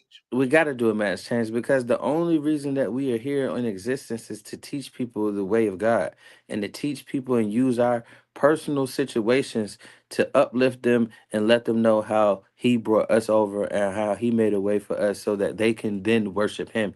That's the only reason why we're alive, to save souls. Everything else, bro, and you can and the greatest part about that is you can save souls on the street corner, bro. You can save souls at work. You can save souls at the grocery store. You don't have to go to church to save souls. And I think that's the problem with the church. They forgot that the only reason that they exist is to save souls. Bars by my dog Mike, man. That was beautiful. That was beautiful, man. It really was, man. Ending that segment, man. We're going to move on to the next section. Mike killed it. Mike, It's been a week since Drake, Some Sexy Songs for You has been released. Have you spun the block? Yes or no? Mm-mm. So, Mike, we got some other podcasters out there that have spun the block and gave an interesting music take. I want Okay. you to hear it out before you give your opinion. Fair use, baby. Fair use. Inflammatory. He's saying who hasn't changed. Do you want, like, basically just twerking on stage with a dictionary? That's insatiably inflammatory. He's saying who hasn't changed. That's insatiably inflammatory towards educated women. Yeah, and well, that's the other thing that I think. And black women are the most educated in this country. Yeah. And so I think it's out of touch again, and realizing, so like to make, and I know it was a fake party screenshot of his, it wasn't his story, but it's the fans that are painting this narrative that these songs are for women. It's not for guys to dissect. Okay, cool. Let's say you're right. Let's say it's not for any of us, and it could be a record too, but let's just say it's mostly for the women. Women are actually the people who Drake has disrespected and left behind the most over the last 5 years. He took shots at Megan Thee Stallion out of nowhere, and then anytime there is any sort of beef, who does he run to first to throw into the fire? The women. I gotta get my charger. Dissing Serena and not Kendrick. He put Elliot Grange's wife as his profile picture and followed her. Anytime there's a battle, the woman gets left up front. Whose names are you mentioning in these battles? Women. You're putting them into the fire for no reason. Trying to break up Melissa Ford and Joe Budden. Melissa Ford, right? So you're using these women for your own purpose. And any of these lyrics too, you're very you're dismissive towards these women. So it's like, that's who you're making music for. I made a video, my comment section was filled, because I asked, I was like, maybe this is just for women and not me. My comment section was filled, and I'm talking like not just one or two people. These are like hundreds of women who are commenting and saying, this is insulting to think this would be music for me. I am somebody who respects myself. I am somebody who, like, they found that dictionary line insulting. They found a bunch of the bars in the music insulting. What if he said this is songs for dudes that love hoes? He made this music. Want to do that. Okay, easy now. He made for no, Drake but fans, Drake super fans. He I'm not made mad this at that. for guys who love Drake. If you look at all the chatter online, if you go on Twitter or wherever you go, the people who are championing this Songs for album men? as Songs for the men? best album, not the women, it's the guys who love Drake. And Songs for men who want uncommitted relationships. There you go. Mike. My boy Mike charging it. Mike, what do you think when you heard that, fam? I think they're absolutely right. This album was trash. This album, Drake has a history of disrespecting women continuously. Serena, Rihanna. Drake is not a strong enough man to go after a man. Drake, instead of going after Joe Budden, you say something to Joe Budden's wife. That's cowardice. That's you running in the same circle as what DJ Academics did. When a woman rejects you, you talk shit subliminal.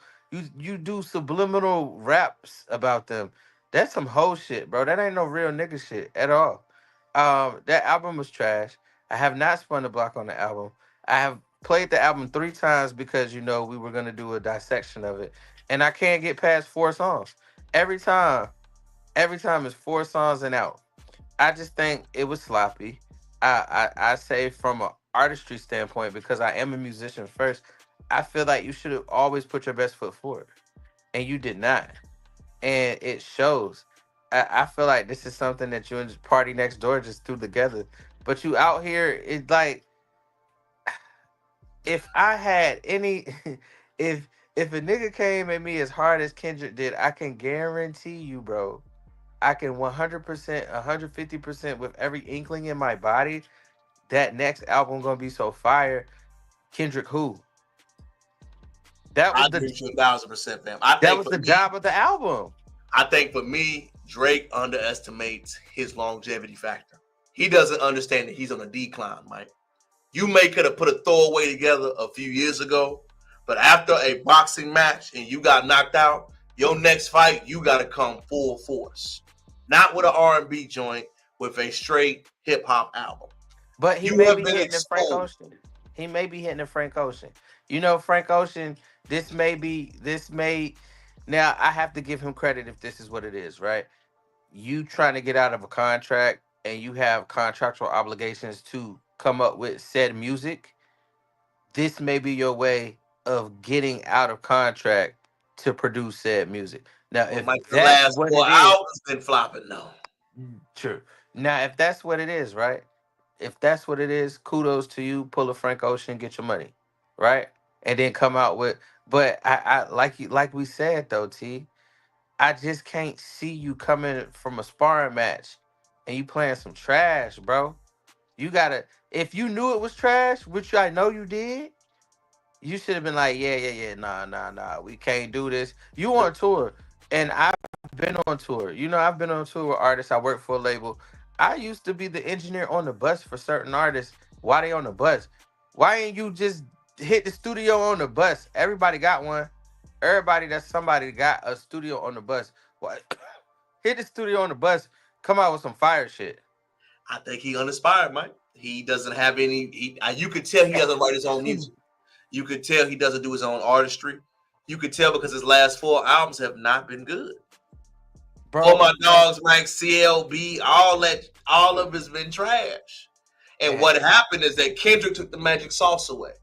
You can't go to Atlanta and get another record because then they're gonna say, "Oh, now we're gonna know what it is." Now we're gonna know. Now you got." Everything he said was true. Every bit of what he said was true. Every bit of it unveiled itself. So now all those guys that you want a record with, it ain't gonna hit the second. They're like, you had to go to Atlanta and get that record, man. You gotta get the record on your own. You can never go to Atlanta and get another record because it's Mike, gonna be there. He can never go anywhere. He gotta come up with it from scratch. He doesn't have that desire anymore. He's tried to be too big and to cast too wide of a net. If he would have stayed in his niche market and grew his fans organically like old Drake did, he would have been all right. But he lost himself, Mike. He tried to be too big. Right now, you a man off the island. And as we hear these songs, we have the stands out there, but all your fans weird, man. Mike even pointed them out. The academics, the malls, them guys kind of weird, man. And it's crazy, Mike, to see you go down this far, but it ain't no big three conversation no more. I hate to say it, man. Your stardom has plummeted. And I don't know if we can recover, Mike. Like you said, Mike, you heard the album. We can go and listen to it since. I mean, he's still. Now I didn't see the videos for the concerts. It's looking crazy. Like that's dope.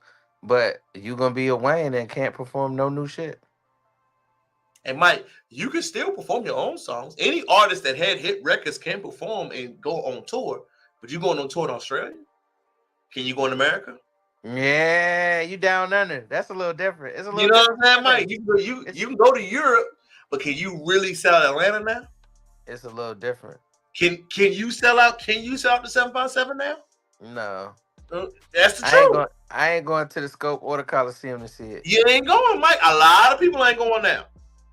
So, like I said, he's in an interesting predicament. And the reason why I wanted to show that clip first, Mike, it's a lot of people that do things that when you look back at it, Mike, we just don't understand. And Tina Trump, Rick Ross' baby mama, I know, Mike, we don't want to give her no shield time. But what she said, Mike, hit home with me. And I'm going to let you get it before we respond to it. Fair use, YouTube, as always. Share the live. Mike, take a listen. The BBLs is for tricking. I don't think y'all know that. The BBLs ain't for you to go sit back on your job and walk around your job with a BBL. It's not. See, y'all better be glad that I'm okay with what I got, because you go get them BBLs and you ain't doing what you're supposed to do with them. Now, I like the hoes that's doing what they got to do with them BBLs. There's some of them out here, they on the trips, they working them BBLs. The deaf girl, they go around overseas and all that. They slapping that on the Emirates. They ain't never seen like that in their mother lives. See, them hoes working. They utilizing their BBLs. Don't you go get that mother BBL and you got to sit at the office and the doctor won't even touch your. You working at a doctor's office with a BBL? You can't be working at a medical office in no hospital with a BBL, because you should be fucking the surgeon in the fucking hospital. You should be married to that for real. Don't you go and get the BBL and your at the post office, stack it up on the mail. No. How the fuck you look with a BBL in the postal man. Because he going to be looking at your in that goddamn mailroom. That's backwards. That's fucking backwards. Go get your BBLs and get your on a jet. Fly around, twerk that and sell it. That's all I'm up. You feel what I'm saying? But this right here, shit is birthed and built. So that's how I could do that. End of that. Mike, is the BBL epidemic, did it hit an all-time high, Mike? It's crazy. Is the BBL oversaturated? Because what she said was true, Mike. Should you have a BBL working in the office? Mike say no. I'm gonna tell you my thoughts on it, Mike. I just think it's body dysmorphia going on. And I'm gonna be 100 with you because, okay, some people may need a bigger butt, but all y'all out here just unhappy with the way God created you is crazy. And then you're not even getting the thighs to match your ass. But what they don't, like, all these girls don't attribute, like, having a big butt come with, like, health issues and, like, your body, your frame that God gave you, if you was meant to have that, you would have it. The women that have it naturally, God made them for that, right? But the women that's getting these things, it's like you're not even putting into account that your frame cannot hold that weight. Your frame, and I think she's right to a certain extent. Like, don't have no BBL and you work at the warehouse. You know what I'm saying? At Amazon, like not the warehouse, G, not the warehouse. Not Amazon delivering packages. Like she said, like you the mail lady, but you got the BBL. Like, come on, dog. I hate when I see it, Mike, and I see it with women that have a lot of kids too. Because number one, you look crazy when you go to professional environments. Can we say that, Mike? It is nothing worse when you see a sister with a super, super fat butt trying to go to like a kid's like something. Because you're the only mom that looks like that. With the tight dress on, with the fit. You know what I'm saying, Mike? It's like, and now I love a natural booty, bro. Like a natural fat booty. But like them BBLs be having sense to them too, bro. You know, man, no, he did not say sense, man. Go ahead, G. They be stinking a little bit, bro. That's man, what I heard. Mike going in. Mike say they got a little scent to them. What kind of scent, Mike? What it smell like, man? Hold up, G. I don't know, bro. I ain't been around it. I just know what I heard, bro. My cousin messed with some janks with BBL. He said it's not like a little musty smell, but it's like a little sour scent. Little tilapia, Mike. So you saying they ain't washed it up good, Mike? That's what you saying, Mike. You said they ain't washed it up good. I'm just saying you used to cleaning one body and now you cleaning a whole different body. That's facts, though. I just think, man, when you see it, I understand you want the attention. And I live in Houston, Mike, home of the big butt. So you said home of the BBL. And the thing I always say to shorties is this. When a younger dude see it, they are aroused. When a guy that's our age sees it, what we see is you want attention. And there's nothing worse, Mike, than wanting a woman that wants attention a lot. You know what I'm saying? Because I'm not going to bet, Mike, we on a journey. We trying to fight. We trying to make more money. We chasing a dream. We're trying to figure it out. It is nothing worse than I have to sit right there and feed your ego 24/7. Man, but I just, like she said, like if you got it and you ain't using it, what you get it for? Well, I think, Mike, they try to get it so they can use it, but now it's too oversaturated. Everybody got one. Everybody, Mike. So it ain't. I hate to say it now. The slim, thick, natural body is more better to see because it's not as common. But a lot of them girls too, and you got to notice this too. I know like 3 people with the BBL, and they all got a similar tattoo to hide their scars.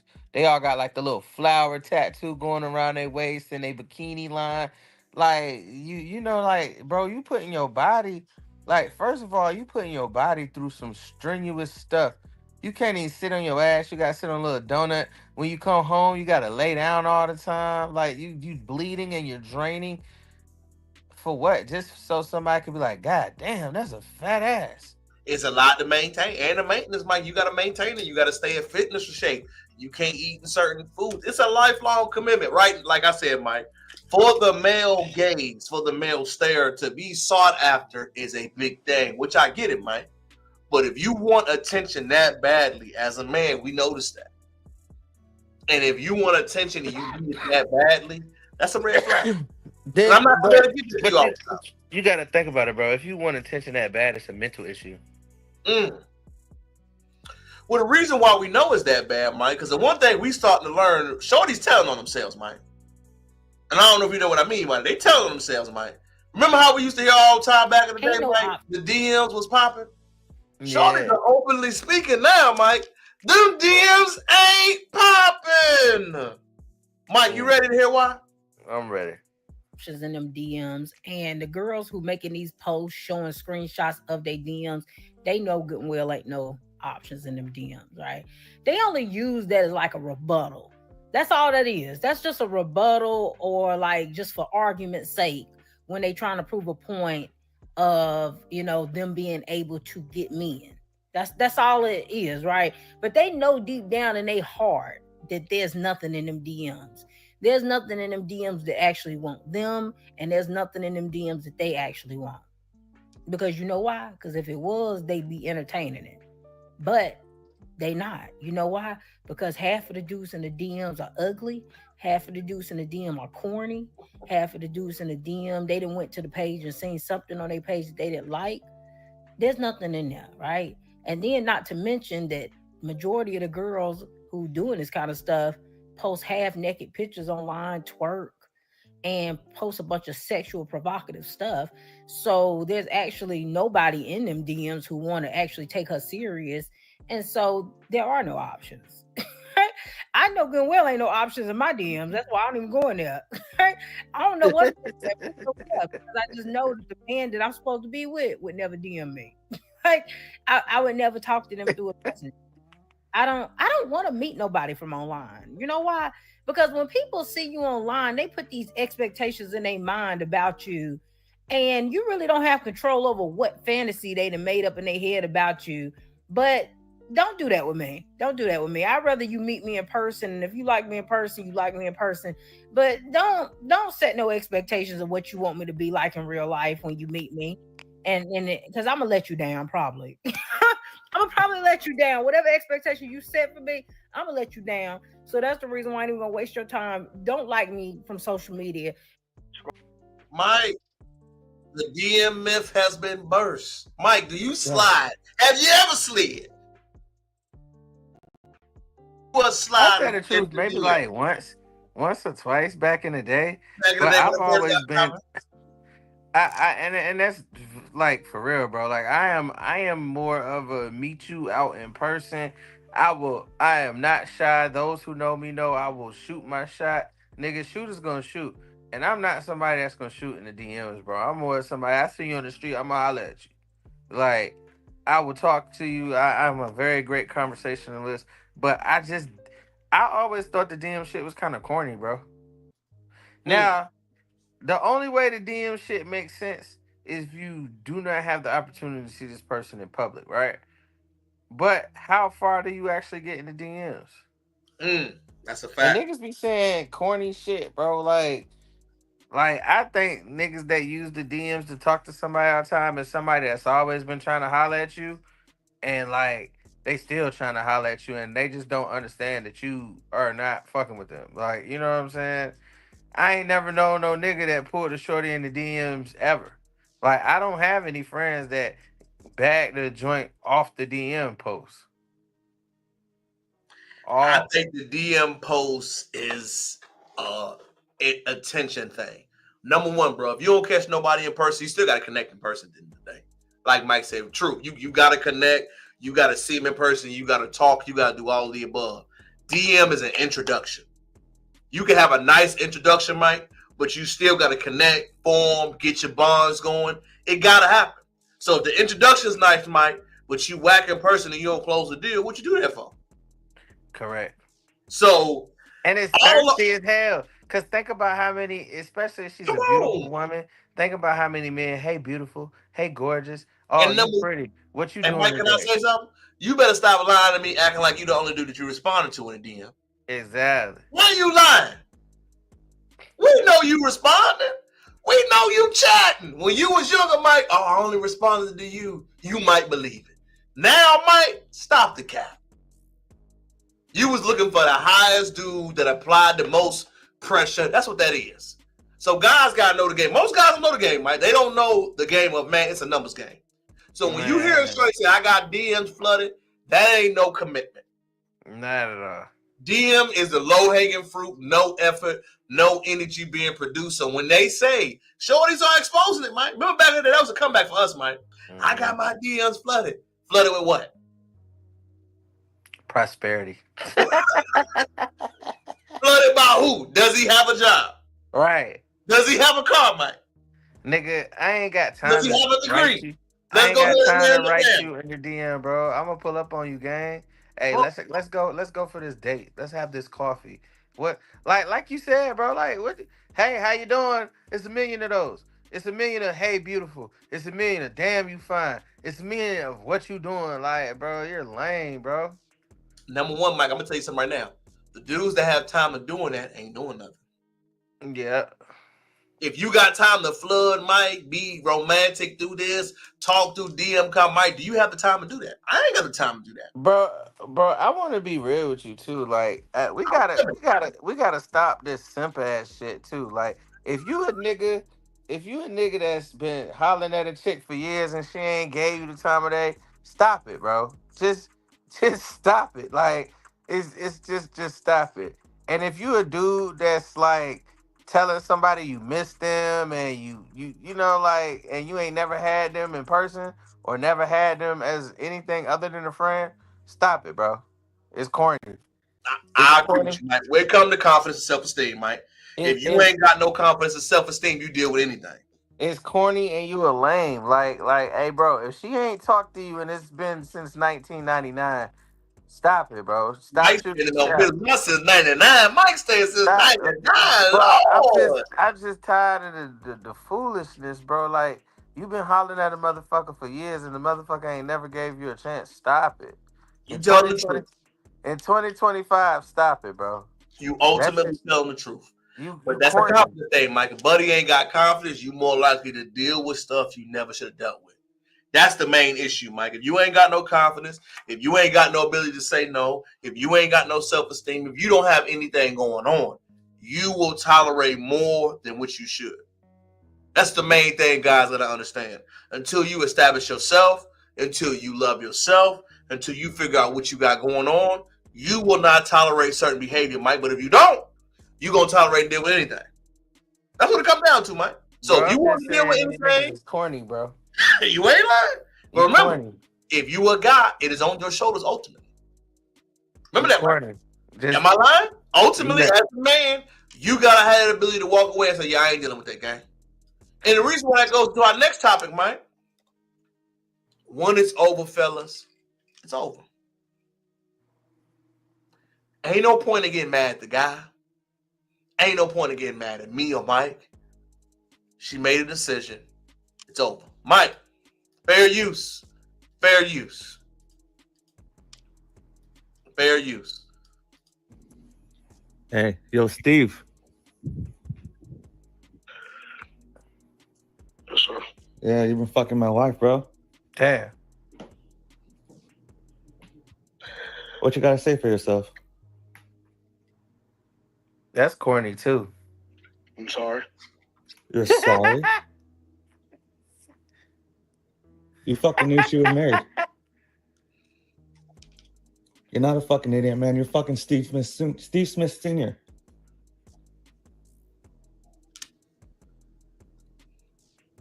What kind of dumb shit was that? Why are you quiet, man? Be a fucking man.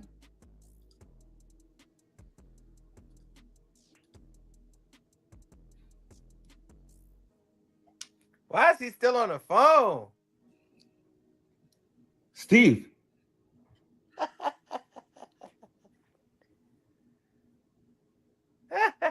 You ain't a fucking man, bro. All that shit you do on fucking TV, all that shit talking you do to other people. Now someone's got you on the fucking phone, you can't even fucking man up. Is that Stephen A. Smith?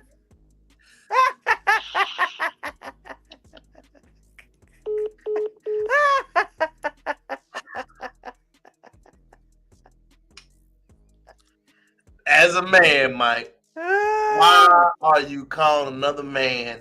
Why are you fucking my wife? First of all, I ain't calling and saying that. I'm just shooting shit up. Like,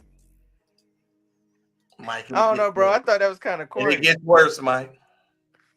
Hi, I'm Nicole Martinez. I won't be Martinez much longer.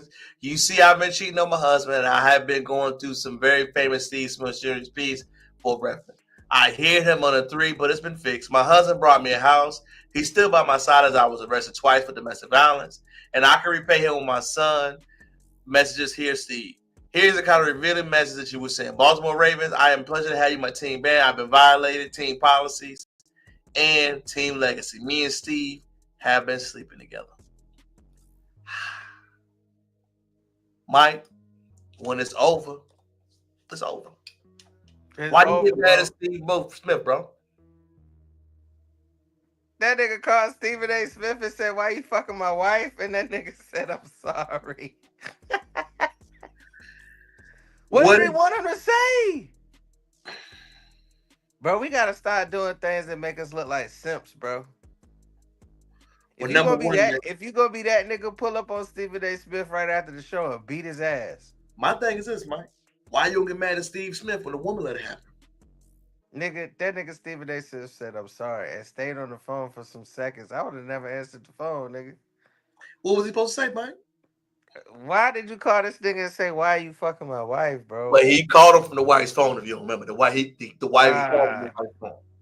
So she called him, you know. That's soft, bro. That's he was in emasculating. his feelings, but he took it out on the wrong individual. But at the same time, Mike, as a man, that's when we got to get to that point, man. The wife, you been knew she was doing something out. It's been happening. Let's keep it real, Mike. As a man, bro, you just gotta be a man and just take it like, damn, it is what it is. But I ain't about to call that nigga and be like, "Why you fucking my wife, bro?" Yeah, it was a bad look. And people joking on Steve Smith and saying it, but it's not on. Steve Smith was wrong knowing she was married. Of course, man. You never put no married woman. Number one, you wrong, bro. I don't care what's going on. That's a no-go. You know what I'm saying? On that point. But number two is this. Bro, you know you and your wife been going through some things. Move on. Get your life together. Do what you got to do, bro. You making posts. You posting it. You doing all that. What is that going to do, man? Bro, it's not going to bring her back. It's now not. Now you look. She already thought you was corny. That's why she was cheating. Now you look extra corny. And now it's just, what can you do, bro? It's sad, bro. Another one bites the dust. And you know what the one thing that lands to me the most, Mike? As a man, this is why you got to keep staying productive. Because if you had motion, you wouldn't be worried about that. You wouldn't be worried about it, Mike. Once you stay in your best purpose, your best version of yourself, you're going to continue to move forward and keep trying stuff. But once you lose that motion, once you lose that momentum, once you stop staying hungry, once you stop burning that midnight oil, Mike, once you stop chasing your dreams, Mike, stop doing the overtime, that's when you start to lose. Bro, but if he was going to do some shit like that, just pull up the way he at and whoop his ass. Don't just... Well, Mike, you ain't beat no former NFL player. Steve's still working out. Like, I'm just saying, hit that nigga with a bat or something. You feel me? Like, I ain't saying you're wrong. I'm just saying at that point. I'm just saying, if you gonna do some corny shit, bro, pull up. Don't call this nigga. He called him, G. He called him. He got on the phone. He said, "I'm sorry." He made a few statements. He said a lot of things. Just in my opinion, Mike, if he would have stood on business and left it alone, it wouldn't have went that bad. At the end of the day, your wife chose, bro. She chose. Yeah. She chose. And as a man, you gotta stay productive, Mike. You know that. You gotta stay working. You gotta stay chasing. You gotta stay doing. You gotta stay trying to figure stuff out. Because once you don't, you gonna get taken advantage of, gang. And that's what happened right there, Mike. Because we gotta understand, real friends and real things are hard to come by. And that's the truth, Mike. You know that. We both been in this world for a minute, Mike. T, I'd have been like, don't call that nigga, bro. Bro, I would have said the same. Like, gang, don't call him, fam. Fam, what you gonna call him? You know he talked it over for some wise counsel with somebody, bro. Mike, what's the point of it? You got to take that L, gang, and you got to move on. You got to take it. Hey, but I blame his homies, bro, because bro, you know goddamn well he called one of them niggas like, I'm gonna call his ass. Hey, look, T, if my shorty cheating and I do some lame shit, bro, I ain't gonna let you get away with it. I'm gonna tell you, leave it alone. And Hey, Mike, look. go ahead, Mike. Go ahead. For our Hey, last you topic. might have to bail me out or something, but I ain't calling the nigga. No, you can't. And Mike, for our last topic for the day, Uncle Trump standing on business. Mike, I don't know if you keeping up. He invited black people to the White House. He even made Tiger turn back black. Now, my first question, Mike, is Tiger broke? Number one, because when has Tiger ever done a Black History Month? When did Tiger ever say he was black again, Mike? That nigga ain't never said he was black for the Mike, beginning. when has Tiger ever said that? So is Uncle Trump standing on business, Mike? Let's let it play right quick. Damn. It's an honor to be here. It's an honor to be here with you, Mr. President, and to be on the road here with all of you. Thank you so much. Yeah.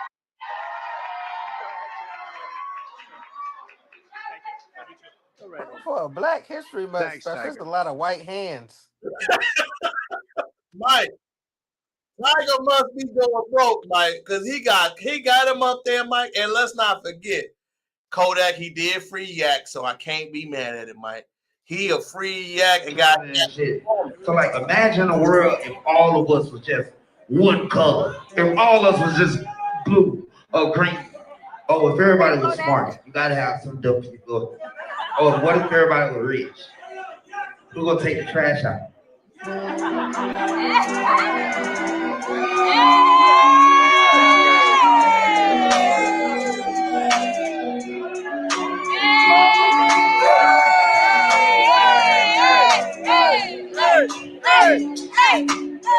We're gonna make America great again, you know, and make hate free again. Yeah. Go ahead, I can see you in it. They wanna see you in a transition. I need you, hello, baby, who will listen. You don't wanna be the one you hear it. Take off on it, Mike. First of all, if you Number one, Kodak look bad. Bro, if you had a Black Trump event and you rapping Kodak, go home. Go home, my nigga. You had a I love Yak, but he needs some help. But if you at a Black Trump event and you rapping word for word Kodak Black, go home.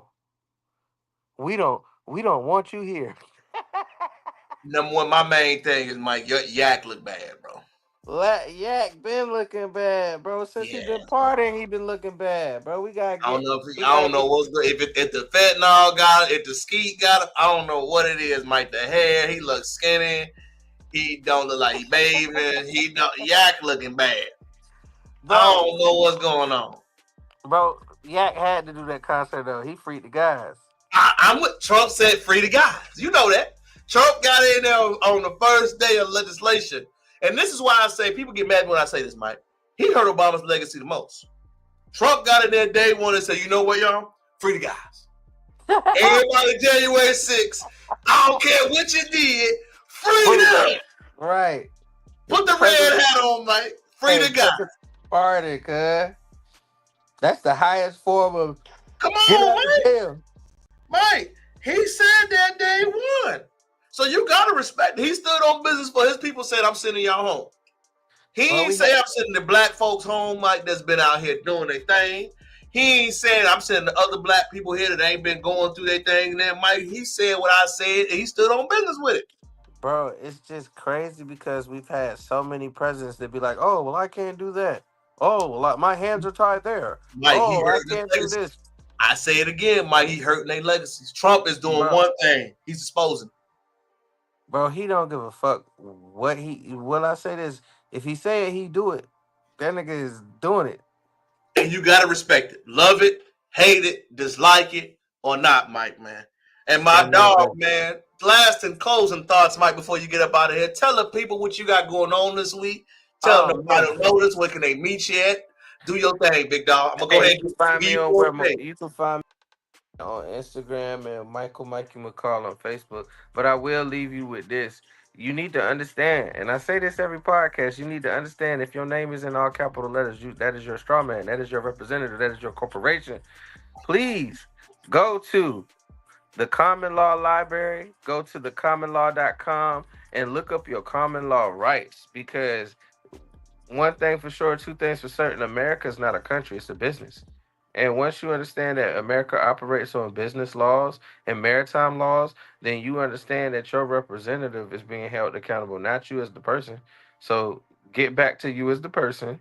Once you get back to you as the person, then you, first of all, we all got to get a driver's license, right? But if you under common law, you don't have to have a driver's license, because the driver's license is a commercial license. You're not a commercial driver. You don't have a CDL. You're a traveler. Understand that? But I always got to leave you with some God. And I say this, as they said at the Great Hampton University, no night lasts forever. You pass out before you die. There is no storm without a sunshine or a cloud, a silver lining in the cloud that is at the end of the storm. There is no storm that hasn't happened. So why do you think there's no storm that God can't get you through? God can get you through anything and everything that you're going through in life. You just have to believe in him and pray that he can help you. My boy Mike. What can they meet you at again, Mike? What can they find you Hey, at? where McCall at on Instagram, and Mikey McCall on Facebook. And like I said, I don't dislike white people, but they have disenfranchised so much that we have been drinking the Kool-Aid, and it's time for a change. It's time for it to stop. And how does that stop? You stand up against your oppressor, and you stand up for what you believe in. Because if you let somebody do something to you and you complain about it, that's insanity. But if you stand up for what you're doing and what you believe in, it's righteousness. Man, love it, Mike. Good to see you, family. Comment, like, and subscribe. Follow my dog. Hey, donate. Audio, donate, everything. It's coming, baby. It's coming. We got to get you next. Mike gonna have his own thing launching soon, y'all. We saw the first update today, but stay true. We got a lot of updates and a lot of things me and my boy Mike gonna be working on. Until next time, family, get you some rest. See you this week. Peace. Man, my boy Mike had a great night, great conversation, man. But I make sure I want to hit on two more things that happened this week. Number one, y'all. Friends are hard to come by, y'all. And it was something really sad. I saw this young lady say something on TikTok about that I wanted to speak on. And it spoke to my heart and my spirit.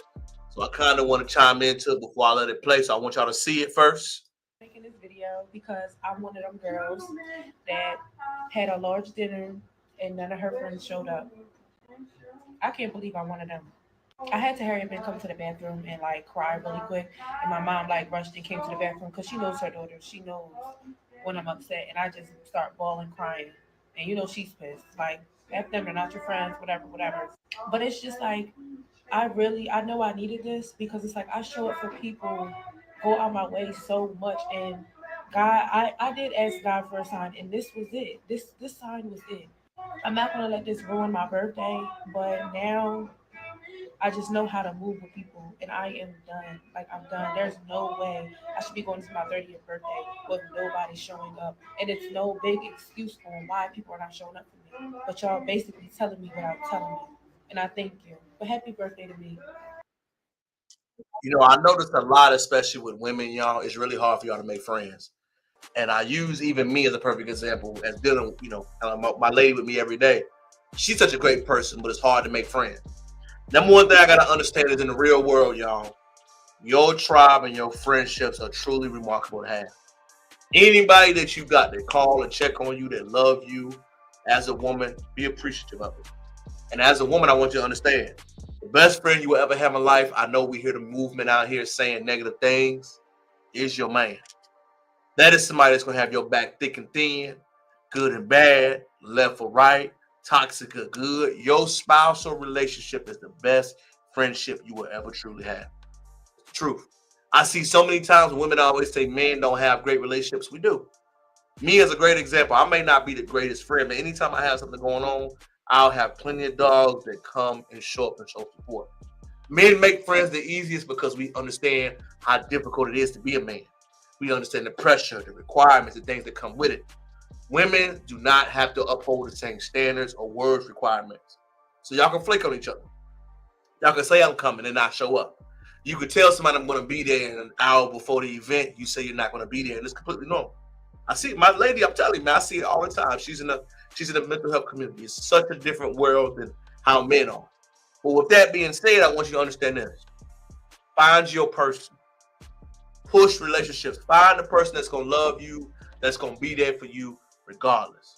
Forget all the stuff we may hear about all this code. No. Find you somebody that's going to love you. Because when you find somebody that's going to love you, that's going to be there for you, you always going to have your date night secure. You always going to have your partner secure. You always going to have your friendship secure. You always going to have your loved ones secure. And once you have that secure, the rest of your life will be easier, man. Forget what everybody else preach to us. Forget what everybody else tell us because they're giving us propaganda. There is no code that we're going to support each other more than others. No woman will support you more than others. No man will support you more than others. That is why we partner up. We partner up because you need that lasting support and commitment from that one individual that we have to give it to. And that's why God gave us that. Spiritually, you don't got to believe and align with it, but that is why. So when we have these conversations, I want you to understand the why behind things. You get what I'm saying? So it was truly sad to see a young lady go through that. But as gorgeous as she is, she can find somebody. My best advice, find you somebody to settle down with. Forget all the makeup, the joy, the girlfriends, the glams. It's not real. It's not. Allow this wake-up call to open you up the way your life can be, the way your life could be headed to, and also how you continue to enjoy yourself. Because you will never get these moments back. You will never get this love back. You will never get the passion, the joy, the different things you got coming up. It'll never return for you, man. But now that you know it won't return, now you can move accordingly. Now you can move and put yourself a priority. And now you can understand why life is going a certain direction. Lastly, now that we are adults, we're going to parent differently. We're going to teach differently. We're going to raise differently. We're going to cooperate and move differently. I think I have a perfect video summarizing why millennials, especially Gen Z and Alpha, are going to be different compared to our parents. Share the live, comment, like, and subscribe again. I want y'all to understand a lasting video. Older black people have a problem with seeing kids as humans. Like when I was growing up, and I've seen this with older black people, especially in the South, they had a problem with kids saying certain words. Like we couldn't say lie, liar, or fart growing up. Those were classified as adult words. I never understood that because they were just words. They're not cuss words. They're not like insulting anybody. If you was lying, you was lying. But they wanted you to say, telling a story or fibbing, or instead of fart, you had to say, I passed gas or I pooted. If you was lying and I saw you lying, that makes you a liar. You might have not liked it if I told you was lying. I didn't like for you to call them out on their bullshit anyway. But the fact that liar and fart was considered bad words growing up. Something I find very funny. I ain't even get to finish. Excuse me. Let me finish it, y'all. My bad. To call considered bad words growing up was weird. That literally never made sense to me. What it was, y'all, they were trying to shield us from bad behavior. They didn't do a good job transferring that information to us. But looking back, there was a delicacy to being a child. Right now, the line is very blurred. You get what I'm saying? Like, there is no teen youth TV. There is no young adult youth movement. Now, everything is just blurred. There is no young music high school genre growing up. You get what I'm saying? There is still a kids genre that is protected, but it's been blurred line because we have went about it inside of adult conversation. So what they tried to do, which I think they did a poor job of, is reinforce the behavior of you are young, you don't say certain words. You are young, you don't have that ability to speak on certain subjects. You are young, stay in a child's place. Which looking back as an adult, enjoy being young, man. You will never get that age range from birth to 18th again. I lived my teenage years. I went to prom, all that stuff. I did it. I enjoyed it. I want everybody to have that same feeling, man. And it's such an important thing that you get to enjoy those moments because when you look back, you're never going to have that period of college again. You're never going to have that fun, that youthful energy again. You're never going to have that period in life. So try to preserve it as much as you can. Try to earn it as much as you can. And try to live in that moment as much as you possibly can. Man, it has been so good to chop it up with y'all. Hopefully this live has been better. I got my mic straight this week. I don't know if y'all can tell it. I tweaked it and modified something, man. We had a great live this week. Elon, DOGE, Keith Lee, trash, food, the black people in this country, what we're currently dealing with. Hopefully you learned something. Excuse me. Hopefully the podcast was good to you. I got so many more investments coming up this week, y'all. I'm going to get a new camera, get a new mic I got coming on, working on. I got an interview series that I got working on a new book, working on the speaking engagement for the first time, y'all. I have professional crowder, live and direct. I want to have some new professional headshots being updated. Got a new promotion going on with work. So many things we got cooking on with the Crowder game. Wife is good, family is good, my mother is good. Thank y'all for the prayers and uplifting all the things that got going on. I want to tell you, I appreciate it, man. But let me leave y'all with something. Remember, don't lie to yourself. All the goals, all the opportunities you got going on, keep the lie to you. Support yourself. Support your boy. Things I wish my parents would have taught us is still on Amazon. If you need it, get it. But remember, y'all, never lie to yourself. Never. Because when you lie to yourself, you tend to move the goalposts and don't be honest. Of all things we got going on in life, man, I want you to always keep it real with you.